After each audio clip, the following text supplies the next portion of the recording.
The Millionaire Mind Shift. Think bigger, live bolder, win smarter.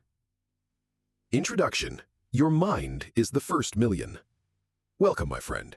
Take a deep breath and settle in, because what you're about to experience is going to fundamentally rewire how you think about success, money, and most importantly, yourself. I want you to imagine for a moment that you're standing at the edge of a vast canyon. On one side, where you are right now, is everything you've known, everything you've believed about what's possible for your life. On the other side is the version of yourself that thinks like a millionaire, acts like a millionaire, and yes, lives like a millionaire. The gap between these two versions of you isn't filled with money, connections, or even opportunities. It's filled with mindset. Here's what I've discovered after studying the brain patterns of ultra-successful people for over a decade and what neuroscience now confirms. Your mind literally becomes your reality. Not in some mystical, wishful thinking way, but in a measurable, observable, scientifically proven way. Every thought you think is carving neural pathways in your brain. Every belief you hold is creating a filter through which you see opportunities or obstacles. Every identity you claim is programming your subconscious to seek evidence that confirms who you believe you are. The fascinating thing about the human brain is that it doesn't distinguish between what's real and what's vividly imagined. When Olympic athletes visualize their perfect performance, their brains fire the same neural patterns as when they actually perform. When you imagine yourself succeeding, your brain starts laying down the neurological infrastructure for that success to become reality. But here's the problem. Most people are running outdated mental software. They're trying to create millionaire results with minimum wage thinking. Let me share something with you that will blow your mind. Recent neuroscience research has shown that people living in scarcity mindset actually have decreased activity in their prefrontal cortex, the part of the brain responsible for executive function, long-term planning, and strategic thinking. It's as if poverty consciousness literally makes you less intelligent. Meanwhile, people operating from abundance mindset show increased neural connectivity, enhanced pattern recognition, and superior decision-making capabilities. Your mindset isn't just affecting your motivation, it's affecting your actual cognitive abilities. This isn't just theory. Dr. Sendhil Mullainathan from Harvard and Dr. Eldar Shafir from Princeton conducted groundbreaking research showing that financial stress reduces cognitive capacity by the equivalent of losing 13 IQ points. Think about that. The stress of scarcity thinking is literally making you less capable of creating the very success you desire. It's like trying to run a marathon while carrying a 100-pound backpack. The good news?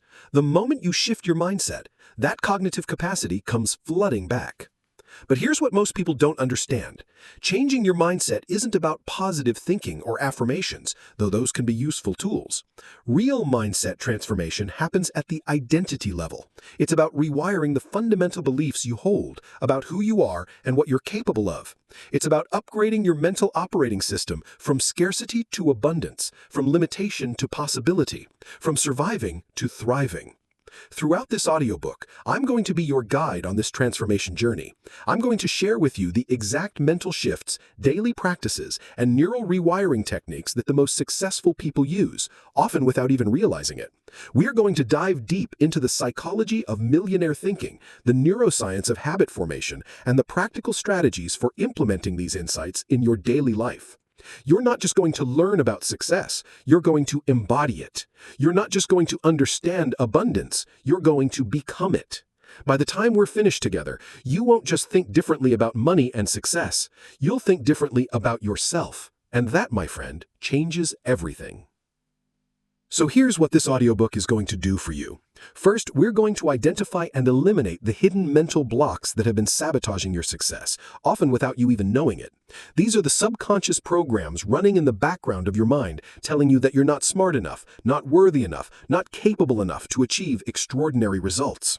Second, we're going to install new mental software. We're going to give you the same thought patterns, belief systems, and mental models that millionaires use automatically. You'll learn to see opportunities where others see obstacles, to think in terms of possibilities rather than limitations, to approach challenges with curiosity rather than fear. Third, we're going to create new neural pathways through repetition and practice. Knowledge without implementation is just entertainment. So we're going to embed these new ways of thinking so deeply into your subconscious that they become automatic. Success will stop being something you have to force and start being something that flows naturally from who you are. And finally, we're going to develop what I call your millionaire identity. This is the most powerful transformation of all. When you truly embody the identity of someone who creates massive value, thinks strategically, and expects success, your external results have no choice but to match your internal reality. The science is clear. Your brain has something called neuroplasticity, which means it can literally rewire itself at any age. The neural patterns that have been keeping you stuck are not permanent. They're just well-worn paths that can be changed with the right knowledge and consistent practice. Every successful person you admire started with the same basic brain you have. The difference is they learned to program it for success instead of settling for default programming that keeps most people trapped in mediocrity. I want you to understand something crucial before we go any further. This isn't about becoming someone you're not. This is about becoming who you really are, underneath all the conditioning, all the limitations, all the stories you've been told about what's possible for someone like you. The millionaire mindset isn't foreign to your nature. It's your birthright. You were born with unlimited potential. Somewhere along the way, that potential got buried under layers of fear, doubt, and limiting beliefs. We're going to excavate it. The transformation we're about to embark on together is based on three fundamental principles that neuroscience has proven beyond doubt. First, your thoughts literally create your reality by shaping how you perceive and respond to opportunities. Second, your identity determines your actions more powerfully than your goals, motivation, or willpower ever could. And third, small, consistent changes in how you think compound over time to create extraordinary transformations in what you achieve. As we journey through each chapter together, I want you to do more than just listen. I want you to embody what you're learning, feel it in your body, see yourself living it. When I describe the mindset of abundance, I want you to notice how that feels different from scarcity. When I share strategies for thinking bigger, I want you to actually practice thinking bigger about your own life and goals. Remember, the brain learns through repetition and emotion. The more emotionally engaged you are with this material, the deeper it will embed in your subconscious. The more you practice these new ways of thinking, the more automatic they'll become. This isn't just an audiobook, it's a reprogramming session for your mind. Are you ready to discover what becomes possible when you think like a millionaire? Are you ready to step into the fullest expression of who you are meant to be? Are you ready to claim your seat at the table of extraordinary success? Then let's begin this transformation together. Your million-dollar mind is waiting to be awakened. Chapter 1. The shift begins from scarcity to abundance. Listen closely, because what I'm about to share with you is going to completely change how you understand success and failure. Right now, as you're listening to this, there are two types of people in the world. There are those who see the world through the lens of scarcity, and those who see it through the lens of abundance. And here's the crucial part. Whichever lens you're looking through is literally rewiring your brain to create more of that reality. Let me paint you a picture of what scarcity thinking looks like, because most people don't even realize they're trapped in it. Scarcity thinking sounds like this. There's not enough to go around. If someone else succeeds, there's less success available for me. I need to protect what I have. The economy is bad. The market is saturated. I don't have enough time, money, or connections. I need to be realistic about what's possible for someone like me. Does any of that sound familiar? If it does, don't judge yourself. This kind of thinking is incredibly common, and there are good reasons why your brain defaults to it. You see, your brain is primarily designed for survival, not success. It's constantly scanning for threats, looking for what could go wrong, trying to keep you safe. This served our ancestors well when they were worried about being eaten by predators, but in today's world, this survival-focused thinking keeps us trapped in mediocrity. Here's what's happening in your brain when you operate from scarcity. Neuroscientist Dr. Matthew Lieberman's research at UCLA shows that when we're in a state of perceived scarcity, our amygdala, the brain's fear center, becomes hyperactive. This triggers a cascade of stress hormones, including cortisol and adrenaline. These hormones literally hijack your prefrontal cortex, the part of your brain responsible for creative thinking, long-term planning, and strategic decision-making. So when you're thinking from scarcity, you're not just being negative, you're actually becoming less intelligent. You're reducing your brain's capacity to see opportunities, make connections, and come up with innovative solutions. It's like trying to drive a Ferrari with the emergency brake on. You wonder why you're not moving faster, but you don't realize you're the one limiting your own potential. But here's the incredible news. Abundance thinking does the exact opposite. When you operate from abundance, your brain releases different chemicals. Instead of cortisol, you get dopamine, the neurotransmitter associated with motivation and reward-seeking behavior. Instead of adrenaline that makes you reactive, you get serotonin that makes you feel confident and capable. Your prefrontal cortex comes online and starts firing on all cylinders. Let me tell you what abundance thinking sounds like. There are unlimited opportunities available to me. Other people's success proves what's possible and inspires me. The more value I create, the more rewards flow back to me. Challenges are opportunities to grow and innovate. The universe is conspiring to help me succeed. I have everything I need to get started, and I'll figure out the rest along the way. Now, I know what some of you might be thinking. This sounds like naive optimism. The world is competitive. Resources are limited. I need to be realistic. And you're right about one thing. Resources can be finite. But here's what scarcity thinkers miss. Creativity, innovation, and value creation are infinite. The ability to solve problems, meet needs, and improve lives has no upper limit. When you shift from competing for existing resources to creating new value, you move from a finite game to an infinite one. Let me give you a perfect example of this in action. When Sarah Blakely invented Spanx, she wasn't competing for existing market share in the pantyhose industry. She was creating an entirely new category of undergarments that solved a problem millions of women didn't even know they had. Instead of fighting over a piece of an existing pie, she baked an entirely new pie. That's abundance thinking in action. The fascinating thing about neuroplasticity is that you can literally rewire your brain from scarcity to abundance through intentional practice. Dr. Rick Hanson, neuropsychologist and author of Hardwiring Happiness, explains that neurons that fire together wire together. Every time you consciously choose an abundant thought over a scarce one, you're strengthening the neural pathways associated with abundance and weakening the ones associated with scarcity. But here's the key. This rewiring doesn't happen overnight, and it doesn't happen passively. You have to be intentional about it. You have to catch yourself in scarcity thinking and consciously redirect your mind towards abundance. It's like training a muscle. At first, it feels awkward and requires conscious effort, but with practice, it becomes automatic. Let me share with you one of the most powerful techniques I've discovered for making this shift. I call it the abundance audit. For the next week, I want you to become hyper-aware of your thoughts and language.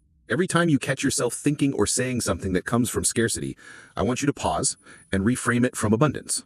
Instead of, I can't afford that, try, how can I create the value to afford that? Instead of, I don't have time, try, how can I prioritize this if it's truly important? Instead of, that's impossible for someone like me, try, what would I need to believe and do to make this possible? This isn't about deluding yourself or ignoring real limitations. It's about training your brain to look for solutions instead of focusing on problems. It's about programming your mind to see possibilities instead of just obstacles. Here's what I want you to understand about abundance at the deepest level. It's not about having more stuff. True abundance is about having more options, more possibilities, more ways to create value and solve problems. It's about expanding your capacity to think, create, and contribute. When you develop this kind of abundance mindset, the material wealth often follows naturally, because you're focused on creating value rather than just accumulating resources. The research on this is absolutely fascinating. Studies by Dr. Stephen Kosslyn at Harvard show that people who regularly practice abundance thinking show increased gray matter in the regions of the brain associated with learning, memory, and emotional regulation. They literally develop more neural real estate dedicated to higher-level thinking. Meanwhile, chronic scarcity thinking leads to decreased brain volume in these same regions. Think about what this means for your life. Every day you spend in scarcity thinking is literally shrinking your brain's capacity for success. Every day you practice abundance thinking is expanding it. You're not just changing your attitude, you're changing your neurobiology. Now let me address the elephant in the room. Some of you might be thinking, but what if I really don't have enough money right now? What if I'm facing real financial challenges? I understand. I've been there myself. But here's what I learned during my own financial struggles. The best time to practice abundance thinking is when you feel like you have the least reason to, because that's when you need the enhanced cognitive capacity most. When you're stressed about money, your brain literally becomes less capable of figuring out how to make money. It's a vicious cycle. But when you can maintain an abundance mindset, even in challenging circumstances, you keep your prefrontal cortex online. You stay capable of seeing opportunities, making smart decisions, and creating solutions. I'm not suggesting you ignore real problems or pretend everything is perfect when it's not. I'm suggesting you approach your problems from abundance instead of scarcity. Instead of, I don't have enough money, try, I have the creativity and intelligence to figure out how to create more value and increase my income. Instead of, I'm stuck in this situation, try, I'm learning valuable lessons that will serve me as I move to the next level. Here's a powerful daily practice I want you to implement starting today. Every morning, Before you check your phone, before you read the news, before you let the world's energy affect your energy, I want you to spend 5 minutes consciously shifting into abundance mindset. Start by taking 3 deep breaths and reminding yourself of 3 things you're grateful for. Not just surface level things, but things that genuinely make you feel abundant. Maybe it's your health, your relationships, your skills, your potential, your freedom to make choices. Feel the abundance that already exists in your life. Then, I want you to visualize your day from abundance. See yourself approaching every interaction, every challenge, every opportunity from a place of having more than enough. See yourself being generous with your time, energy, and attention because you know there's plenty. See yourself taking bold actions because you trust that the universe is abundant and supportive. Finally, set an intention to look for evidence of abundance throughout your day. Notice when things go smoothly. Notice when people are helpful. Notice when opportunities present themselves. Notice when solutions appear. Your brain finds what it's looking for, so program it to look for abundance. In the evening, do the reverse. Before you go to sleep, review your day and identify at least 3 examples of abundance you experienced. Maybe someone helped you unexpectedly. Maybe you learned something valuable. Maybe you solved a problem creatively. Maybe you felt grateful for something you usually take for granted. This practice literally rewires your brain to default to abundance thinking. The neuroscience is clear. What you focus on consistently becomes your reality, not just psychologically, but neurologically. If you consistently focus on scarcity, your brain will become hardwired to see scarcity everywhere. If you consistently focus on abundance, your brain will become hardwired to see abundance everywhere. And when you see abundance everywhere, you start creating abundance everywhere. Let me share something profound that happened to me when I first started practicing this daily abundance practice. I was going through a particularly challenging time financially. Every day felt like a struggle, and I was constantly worried about money. But I committed to this daily abundance practice anyway, even though it felt fake at first. After about 3 weeks, something shifted. I started noticing opportunities I hadn't seen before. Conversations led to unexpected connections. Ideas started flowing more freely. I found myself taking actions that previously would have seemed too risky or difficult. Within 6 months, my income had doubled, not because I worked twice as hard, but because I was thinking twice as clearly and seeing twice as many possibilities. This isn't magic or wishful thinking. This is your brain working the way it's designed to work when it's not hijacked by fear and scarcity. When you operate from abundance, you literally become more intelligent, more creative, more resourceful, and more attractive to opportunities and people who can help you succeed. Remember, the millionaire mindset isn't about having $1 million. It's about thinking like someone who can create $1 million in value. And that starts with seeing the world as abundant with opportunities rather than scarce with limitations. When you make this fundamental shift, everything else begins to change. Your scarcity program life is ending today. Your abundance program life is beginning right now. The question isn't whether abundance is real. The question is whether you're ready to see it, think it, and embody it. Because once you do, there's no going back to the small thinking that has been keeping you small. Chapter 2. Think bigger than you've ever allowed yourself before. Right now, I want you to pause for a moment and think about your biggest goal, your wildest dream, the thing you would do if you knew you couldn't fail. Got it? Now I want you to multiply that by 10. Whatever you just thought of, make it 10 times bigger, 10 times more impactful, 10 times more extraordinary. How does that feel? Exciting? Terrifying? Impossible? If you're feeling some combination of all 3, you're exactly where you need to be. Because what I'm about to teach you is going to fundamentally expand your capacity to think bigger than you've ever allowed yourself before. And here's the crucial insight. The size of your thinking directly determines the size of your results. Most people are living in what I call a cognitive box. This box was built over years and years of conditioning from parents, teachers, society, and their own experiences. The walls of this box are made of beliefs like, be realistic, don't get your hopes up, that's not for people like us, and who do you think you are? These aren't bad people trying to hurt you. They're scared people trying to protect you from disappointment by keeping your dreams small and safe. But here's what they don't understand. Small dreams are actually more dangerous than big dreams. When you think small, you engage only a fraction of your capabilities. You play it safe, avoid risks, and settle for mediocrity. You become vulnerable to economic changes, market shifts, and circumstances beyond your control because you haven't developed the skills, mindset, and resources that come from pursuing something extraordinary. When you think big, something magical happens in your brain. Your reticular activating system, the network of neurons responsible for filtering information, suddenly starts noticing opportunities, resources, and connections that were always there but previously invisible to you. It's like switching from black and white vision to full-color high definition. The world doesn't change, your perception of what's possible within it transforms completely. Dr. Gay Hendricks, in his groundbreaking research on what he calls the upper limit problem, discovered that most people have an unconscious thermostat for how much success, happiness, and fulfillment they allow themselves to experience. When they start approaching that upper limit, they unconsciously sabotage themselves to stay within their comfort zone of familiar limitation. This happens because your brain is wired to keep you consistent with your identity. If you see yourself as someone who makes $50,000 a year, your brain will find ways to keep you at that level, even if opportunities arise to make more. If you see yourself as someone who runs small local businesses, your brain will resist ideas that could scale globally. It's not trying to hurt you, it's trying to keep you safe within the bounds of who you believe you are. But here's the incredible news. You can consciously expand those bounds. You can literally reprogram your identity thermostat to accommodate bigger thinking, bigger goals, and bigger results. The process is called cognitive expansion, and it's one of the most powerful tools for transformation I've ever discovered. Cognitive expansion works by gradually stretching your mental boundaries in a way that feels challenging but not overwhelming. It's like physical exercise for your imagination. Just as you can gradually increase the weight you lift or the distance you run, you can gradually increase the size of the goals you can conceive and believe in. Let me give you a practical example. If you currently make $50,000 a year and your goal is to make $100,000 a year, that might feel like a stretch, but still believable. Your brain can conceive of doubling your income through some combination of working harder, getting promoted, starting a side business, or developing new skills. But if I told you to set a goal of making $1 million a year, your brain might immediately reject it as impossible. However, if you gradually expand your thinking over time, what seemed impossible becomes inevitable. First, you successfully reach $100,000, and your brain updates its model of what you're capable of. Then you stretch to $150,000, then $250,000, then $500,000.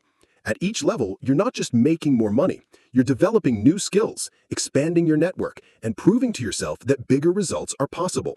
By the time you're ready to pursue $1 million, your brain doesn't see it as a quantum leap, it sees it as the next logical step.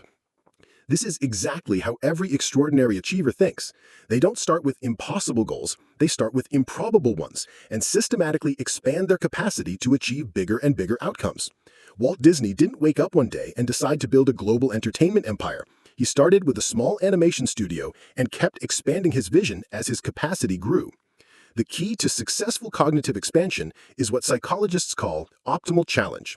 You want to set goals that are about 25% bigger than what feels completely comfortable, but not so big that they feel impossible. This creates what researchers call eustress, positive stress that stimulates growth, rather than negative stress that causes overwhelm. When your goals are optimally challenging, something fascinating happens in your brain. You start producing more BDNF, brain-derived neurotrophic factor, a protein that literally helps your brain grow new neurons and form new connections. You also increase production of dopamine, which enhances focus, motivation, and pattern recognition. Essentially, pursuing bigger goals makes you smarter and more capable of achieving them. But thinking bigger isn't just about setting larger numerical targets. It's about expanding every dimension of your vision. The impact you want to have, the problems you want to solve, the value you want to create, the legacy you want to leave. It's about asking yourself not just how can I make more money, but how can I create more value? How can I solve bigger problems? How can I serve more people at a higher level? Let me share with you one of the most powerful exercises I've ever created for cognitive expansion. I call it future self-visioning. Here's how it works. I want you to imagine yourself 5 years from now having achieved everything you currently dream of and more. You've not only reached your current goals, but surpassed them dramatically. You're living a life that your current self might not even be able to fully imagine. You're creating massive value, serving people at the highest level, and experiencing fulfillment beyond what you thought was possible. Now, from that future perspective, I want you to look back at your current goals and dreams. How do they look? Probably pretty small, right?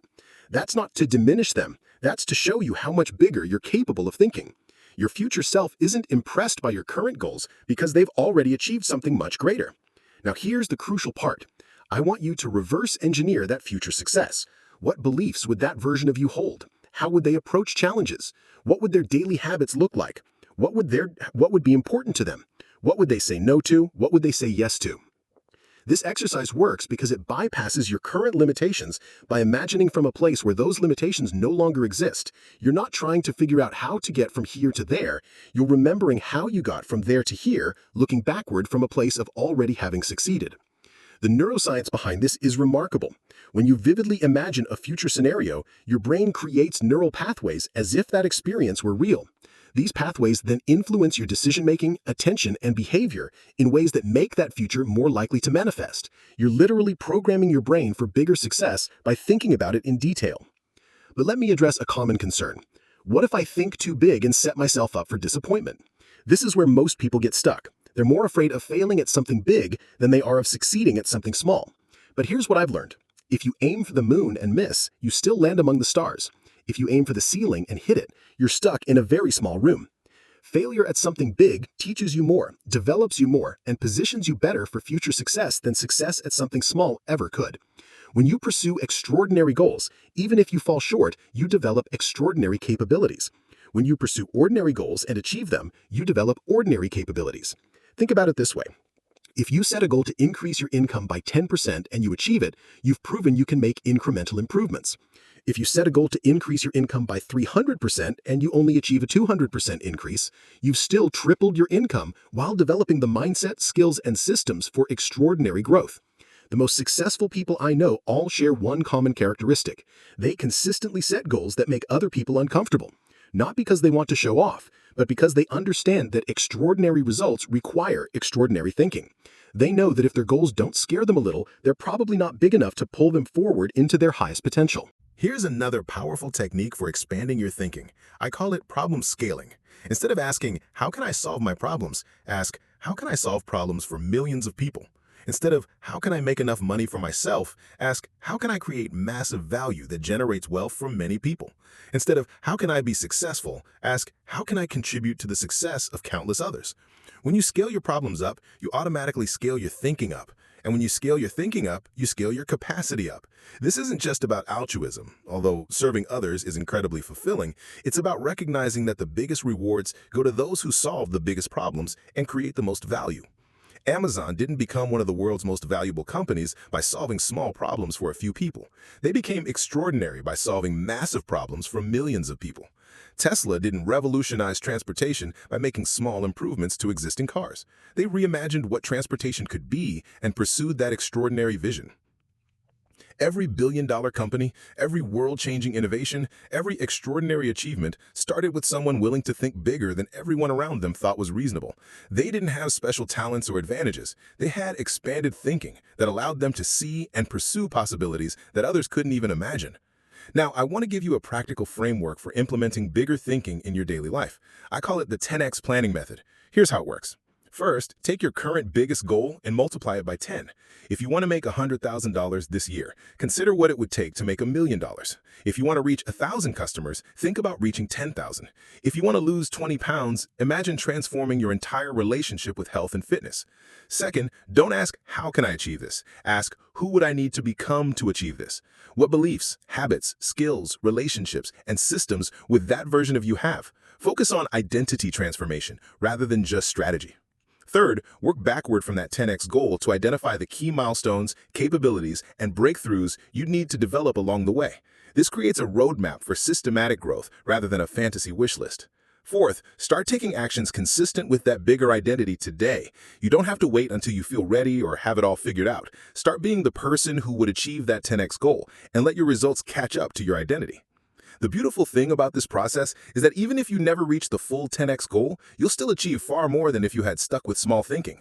And more importantly, you'll develop the capacity for big thinking that will serve you for the rest of your life. Remember, your current reality is not your permanent reality. It's just the result of your past thinking. When you upgrade your thinking, you upgrade your reality. When you think bigger, you become bigger. When you become bigger, you achieve bigger results. And when you achieve bigger results, you prove to yourself that even bigger results are possible. The world doesn't need another person playing small and settling for less than their potential. The world needs you thinking big, dreaming big, and creating big impact. Your biggest dreams aren't too big. They're exactly the right size for the person you're capable of becoming. So here's my challenge for you. For the next 30 days, I want you to practice thinking 10x bigger about everything. Your goals, your problems, your possibilities, your impact. Notice how it feels. Notice what ideas emerge. Notice what opportunities you start seeing. Notice how people respond to you differently when you're operating from expanded thinking.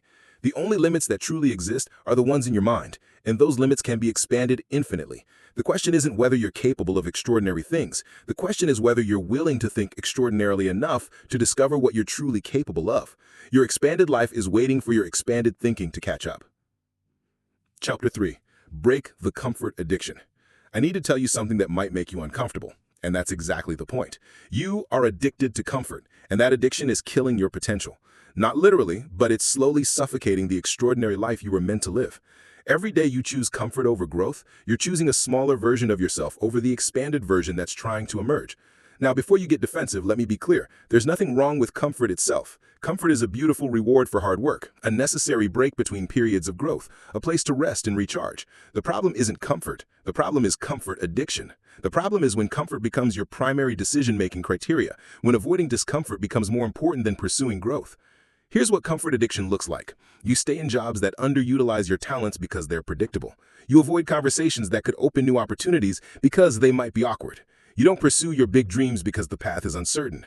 You stick with familiar relationships, routines, and environments even when they're holding you back, because familiar limitation feels safer than unfamiliar possibility. The neuroscience behind this is fascinating and will help you understand why breaking free from comfort addiction is so challenging. Your brain has two primary systems for making decisions: the limbic system, which is fast, emotional, and focused on immediate safety, and the prefrontal cortex, which is slower, rational, and focused on long-term benefits. When you're faced with a choice between comfort and growth, your limbic system immediately flags the growth option as potentially dangerous. It doesn't matter that the danger is just psychological discomfort rather than physical threat. Your ancient survival programming can't tell the difference between facing a predator and facing a difficult conversation with your boss about a promotion. Dr. Matthew Lieberman's research at UCLA shows that when we anticipate psychological discomfort, the same brain regions activate as when we anticipate physical pain. Your brain literally experiences the thought of leaving your comfort zone as a threat to your survival. No wonder it feels so hard to choose growth over comfort. But here's the crucial insight that changes everything. Discomfort is not your enemy. Discomfort is your guide. Discomfort is pointing you toward exactly what you need to do to grow. The things that make you most uncomfortable are often the things that will transform your life most dramatically. Think about every significant growth experience you've ever had: learning to walk, read, drive, or ride a bike, your first job, first relationship, first time living on your own, starting a business, having children, moving to a new city. None of these experiences were comfortable in the beginning. They all required you to venture into unfamiliar territory, face uncertainty, and develop new capabilities. The extraordinary thing is that once you moved through the discomfort, these experiences didn't just add to your life, they expanded who you are. You didn't just learn new skills, you became a new version of yourself. You didn't just accomplish new things, you discovered new levels of confidence, resilience, and capability you didn't know you possessed.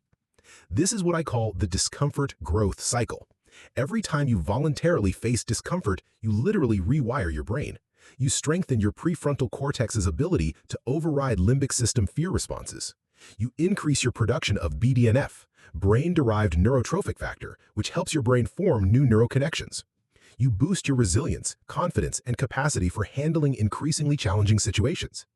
But when you consistently choose comfort over growth, the opposite happens. Your prefrontal cortex weakens from lack of use. Your limbic system becomes more dominant and reactive. Your tolerance for discomfort decreases, making even small challenges feel overwhelming. You literally train your brain to be more fearful, more limited, and less capable of handling the demands of an extraordinary life.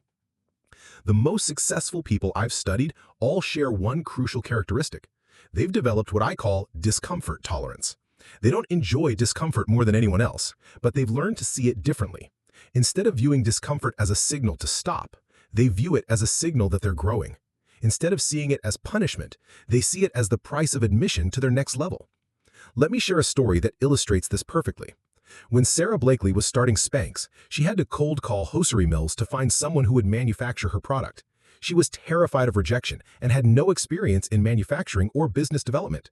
Every call was deeply uncomfortable. Her hands would sweat, her heart would race, and her voice would shake. But instead of avoiding this discomfort, she developed a ritual around it. She would tell herself, "This discomfort means I'm doing something that could change my life." She reframed the fear as excitement about the possibility of breakthrough. She celebrated each no as bringing her closer to the yes that would launch her billion-dollar company.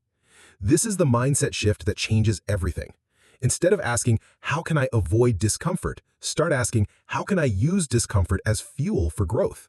Instead of, what's the safest option? Ask, what's the option with the highest growth potential? Instead of, what if I fail? Ask, what if I succeed beyond my wildest dreams? The key to breaking comfort addiction is understanding that there are two types of discomfort: the discomfort of growth and the discomfort of regret. The discomfort of growth is temporary and leads to expansion. The discomfort of regret is permanent and leads to contraction. When you avoid the temporary discomfort of pursuing your dreams, you condemn yourself to the permanent discomfort of wondering what if. Now, let me give you a practical framework for systematically expanding your comfort zone. I call it the progressive discomfort method. The idea is to gradually increase your tolerance for discomfort by taking on challenges that are just outside your current comfort zone, but not so far outside that they become overwhelming. Start by identifying areas of your life where comfort addiction is holding you back. Maybe it's networking events that could advance your career but make you anxious. Maybe it's having honest conversations about money with your spouse. Maybe it's starting the business you've been thinking about for years. Maybe it's hiring that first employee, or raising your prices, or pitching to bigger clients. Now, instead of diving into the deep end, create a progression of increasingly uncomfortable actions in each area. If networking events terrify you, start by introducing yourself to one new person at each event you already attend. Then progress to asking one thoughtful question in group discussions.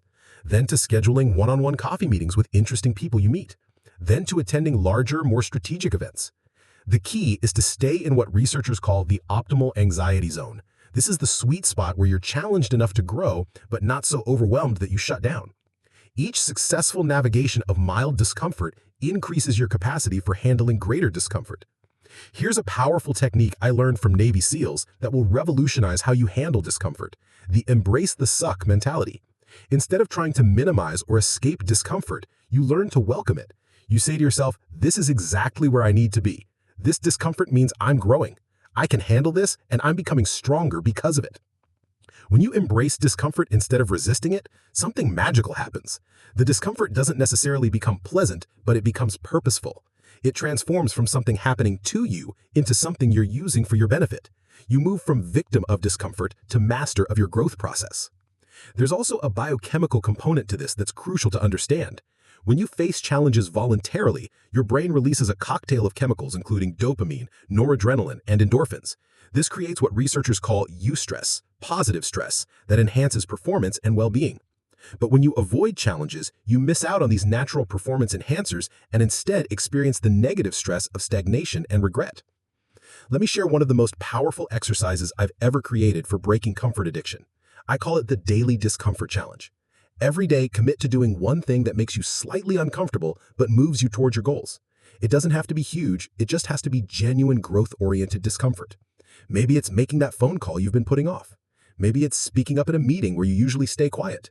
Maybe it's saying no to a commitment that doesn't serve your priorities. Maybe it's starting the business you've been thinking about for years. Maybe it's hiring that first employee, or raising your prices, or pitching to bigger clients. The magic isn't in any single action. It's in the cumulative effect of consistently choosing growth over comfort. Each time you make this choice, you're literally rewiring your brain to be more comfortable with discomfort. You're training your nervous system to view challenge as opportunity rather than threat. After just 30 days of this practice, you'll notice something remarkable. Things that used to terrify you will feel manageable. Challenges that used to seem impossible will feel exciting. You'll have expanded your capacity for handling uncertainty, taking risks, and navigating complex situations. You won't just be more successful, you'll be more confident, resilient, and alive. But here's the most important insight about comfort zone expansion. It's not just about achieving external goals. It's about discovering who you really are underneath all the limitations you've accepted as permanent. When you push beyond your comfort zone, you don't just accomplish new things. You uncover new aspects of your identity, new levels of capability, new sources of strength you didn't know you existed. Every time you choose discomfort over comfort, you're voting for the expanded version of yourself. Every time you take action despite fear, you're proving to yourself that fear doesn't have to control your choices. Every time you navigate uncertainty successfully, you're building evidence that you can handle whatever challenges come your way. Remember, your comfort zone isn't a place, it's a prison. It might be a comfortable prison, but it's still limiting your potential. The key to unlocking that prison isn't finding the perfect plan or waiting until you feel ready. The key is developing the courage to be uncomfortable in service of your growth. The most comfortable place in the world is at the end of your life, looking back and knowing you gave everything to becoming who you were meant to be. The most uncomfortable place is looking back and knowing you settled for less because you were afraid of temporary discomfort. Your extraordinary life is waiting for you on the other side of your comfort zone. Not someday, not when you feel ready, not when circumstances are perfect. Right now, today, with your next choice to embrace discomfort in service of your growth. The question isn't whether you can handle the discomfort of growth. The question is whether you can handle the regret of staying where you are. Your future self is counting on your current self to choose courage over comfort. Don't let them down. Chapter 4. Create a success identity. Let me share with you the most important success principle I've ever discovered. You don't get what you want in life. You get who you believe you are. This isn't metaphysical wishful thinking. This is practical psychology backed by decades of research. Your identity, your sense of who you are at the deepest level, is the invisible force driving every decision you make, every action you take, and ultimately, every result you create. Right now, whether you realize it or not, you have an identity operating in the background of your mind like a computer program. This identity includes beliefs about what you're capable of, what you deserve, what's possible for someone like you, and what kinds of behaviors are consistent with who you are. This identity was formed through years of experiences, feedback from others, and the stories you've told yourself about what those experiences mean.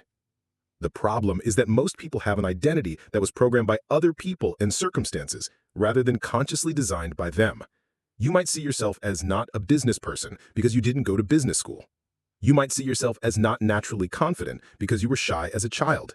You might see yourself as not good with money because you made some financial mistakes in the past. These identity limitations become self-fulfilling prophecies. If you see yourself as not naturally confident, you'll avoid situations that require confidence, which means you never develop confidence, which confirms your belief that you're not naturally confident. If you see yourself as not good with money, you'll avoid learning about finances and making investment decisions, which keeps you financially limited, which confirms your belief that you're not good with money. Dr. Maxwell Maltz, the pioneering plastic surgeon who wrote Psycho-Cybernetics, made a remarkable discovery that changed psychology forever. He noticed that when he performed cosmetic surgery on patients, some would experience dramatic improvements in confidence and success, while others would continue to see themselves as ugly and act accordingly despite their physical transformation. He realized that the surgery was changing their external appearance, but not their internal self-image. The patients who experienced life transformation had unconsciously updated their identity to match their new appearance. The patients who remained limited were still operating from their old identity, regardless of how they looked. This led Maltz to develop what became known as self-image psychology. He discovered that all of your actions, feelings, behaviors, and even abilities are consistent with your self-image. You literally cannot outperform your identity for any sustained period of time. If your identity doesn't support success, you'll unconsciously sabotage yourself to stay consistent with who you believe you are. But here's the revolutionary insight. Your identity is not fixed. It's not determined by your past, your circumstances, or other people's opinions. Your identity is a story you tell yourself about who you are, and you can consciously rewrite that story at any time. The key is understanding how identity change actually works at the neurological level. Every time you act in a way that's consistent with a desired identity, you're strengthening the neural pathways associated with that identity. Every time you act in a way that's inconsistent with a desired identity, you're strengthening the pathways associated with your old limiting identity. This is why willpower and motivation are unreliable tools for lasting change. When you try to force yourself to act differently without changing your underlying identity, you're fighting against your brain's natural tendency to keep you consistent with who you believe you are. Eventually, willpower fails, and you snap back to behaviors that match your identity. But when you change your identity first, the behaviors follow naturally. You don't have to force yourself to act like a successful person.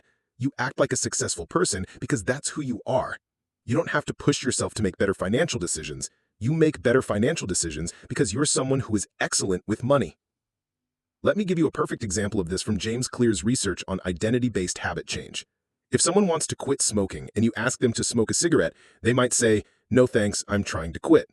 But if someone has made smoking inconsistent with their identity, they'll say, "No thanks, I'm not a smoker." The first response indicates someone fighting against their identity. The second response indicates someone whose identity has already changed. The person who says, "I'm trying to quit," still sees themselves as a smoker who is temporarily abstaining. Their identity is still that of a smoker, so they're using willpower to override their natural behavior. The person who says, "I'm not a smoker," has adopted a new identity where smoking is simply not something they do. No willpower required. They're just being themselves. This same principle applies to every area of success. If you want to become wealthy, you need to see yourself as someone who creates value and makes smart financial decisions. If you want to become a leader, you need to see yourself as someone who takes responsibility and influences positive change. If you want to become an entrepreneur, you need to see yourself as someone who solves problems and creates opportunities. The beautiful thing about identity change is that you don't have to wait until you achieve success to adopt a successful identity. You can start being the person that will achieve success right now, today, with your next decision. In fact, becoming that person is what creates the success, not the other way around. Here's how you can consciously design and install a new, success-oriented identity. First, get crystal clear on who you need to become to achieve your biggest goals. Not what you need to do, but who you need to be. What would someone who effortlessly achieves your goals believe about themselves? How would they make decisions? How would they handle challenges? How would they interact with others? How would they spend their time? How would they think about money, relationships, health, and contribution? Create a detailed character description of this future version of yourself. Give them a name if it helps. Write out their beliefs, values, habits, and behaviors. Describe how they show up in the world, how they handle success and failure, how they treat themselves and others. Make this description so vivid and compelling that you can't wait to become this person. Second, start gathering evidence that you are already becoming this person. Every time you make a decision that's consistent with your desired identity, acknowledge it. Every time you handle a challenge the way your future self would handle it, celebrate it. Every time you choose growth over comfort, recognize it as proof that you're already transforming. This evidence gathering is crucial because your brain is constantly looking for proof to support your beliefs about yourself. If you only focus on the evidence that supports your old, limiting identity, that's what your brain will continue to believe is true. But when you consciously look for evidence of your new identity, your brain starts to accept this new version of yourself as real. Third, start making identity-based decisions rather than outcome-based decisions. Instead of asking, "What action will get me the result I want?" ask, "What would someone with my desired identity do in this situation?" This shifts you from trying to manipulate external circumstances to expressing your internal identity. For example, instead of thinking, "I need to network more to grow my business," think, "I'm someone who builds meaningful relationships and creates value for others. How would that person approach this networking event?" Instead of, "I should save more money to become wealthy," think, "I'm someone who is excellent with money and makes smart financial decisions. How would that person handle this purchase decision?" This might seem like a subtle distinction, but it's incredibly powerful. When you make identity-based decisions, you're not forcing yourself to act differently. You're allowing yourself to express who you really are. The actions feel authentic and sustainable because they're coming from your sense of self rather than external pressure. Let me share a technique that will accelerate your identity transformation dramatically. I call it identity immersion. For the next 30 days, I want you to live as if you already are the person you want to become. Not in a fake-it-till-you-make-it way, but in a genuine embodiment of that identity. When you wake up each morning, before you get out of bed, spend 5 minutes mentally stepping into your new identity. See yourself from this new perspective. Feel what it feels like to be this person. Set intentions for how you'll express this identity throughout the day. Throughout the day, before making any significant decision, pause and ask yourself, "How would someone with my new identity handle this situation?" Then act accordingly, even if it feels uncomfortable or unfamiliar at first. In the evening, review your day and identify moments when you successfully expressed your new identity. Also notice moments when you fell back into old patterns, without judging yourself. Just observe and learn. The key is consistency, not perfection. Every time you choose to express your new identity, even in small ways, you're strengthening those neural pathways and making that identity more real and automatic. Here's what's remarkable about this process. As you start consistently acting from your new identity, your external circumstances begin to shift to match your internal transformation. People start responding to you differently because you're showing up differently. Opportunities begin presenting themselves because you're recognizing and pursuing them from a new perspective. Results start improving because you're making decisions from an expanded sense of what's possible for you. This isn't magic, it's psychology and neuroscience in action. When you change how you see yourself, you change how you behave. When you change how you behave, you change your results. When you change your results, you reinforce your new identity, creating a positive upward spiral. But let me address a common concern. What if I don't feel authentic living from this new identity? What if it feels like I'm pretending to be someone I'm not? This is completely normal and actually a good sign. Discomfort during identity change means you're stretching beyond your current limitations. The feeling of inauthenticity is just your old identity trying to keep you small and safe. Remember, your current identity isn't more real or authentic than your desired identity. Your current identity is just more familiar because you've been practicing it longer. Authenticity isn't about staying the same. It's about becoming who you're truly meant to be underneath all the conditioning and limitations you've accepted. Your future self isn't a different person. It's you with your limitations removed and your potential expressed. Your identity is your most powerful tool for transformation. Use it consciously, intentionally, and consistently. Become the person who naturally creates the results you want, and those results will follow as surely as day follows night.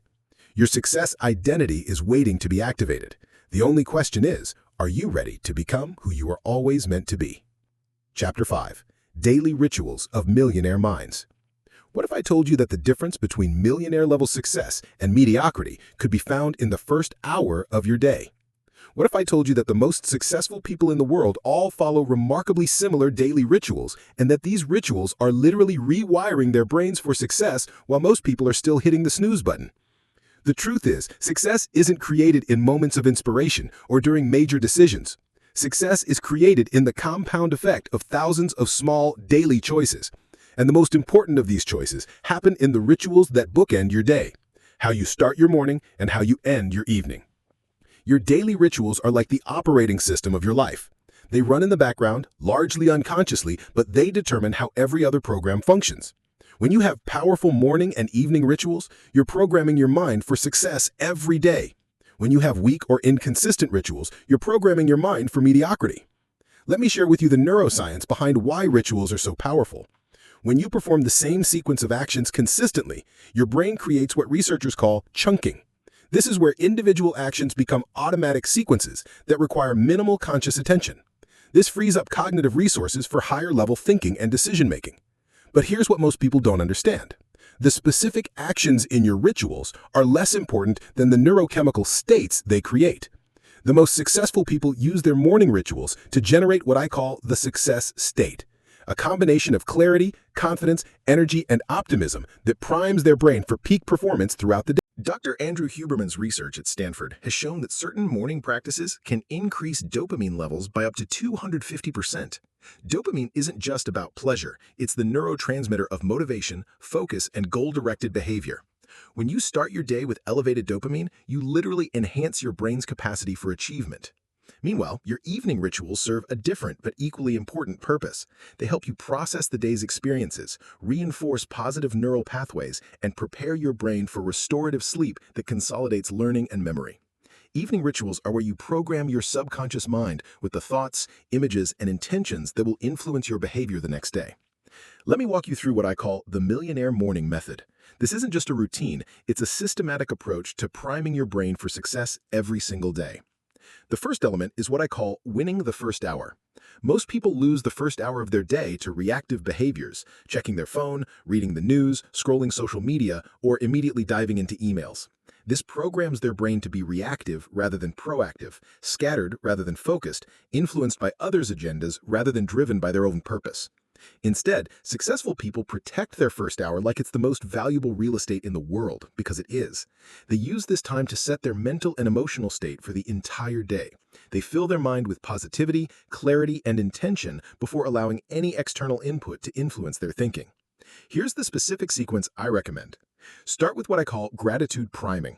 Before you even get out of bed, while your brain is still in the alpha wave state between sleep and full wakefulness, identify 3 things you're genuinely grateful for. But don't just think about them, feel them. Let the emotion of gratitude flood your nervous system. This immediately shifts your brain from scarcity to abundance, from problem-focused to solution-focused. The neuroscience here is remarkable. Dr. Robert Emmons' research at UC Davis shows that regular gratitude practice increases activity in the hypothalamus, the part of the brain that regulates stress, and the ventral tegmental area, part of the brain's reward circuitry.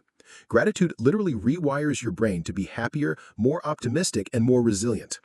Next, engage in what I call identity activation. This is where you consciously step into the identity of the person you're becoming.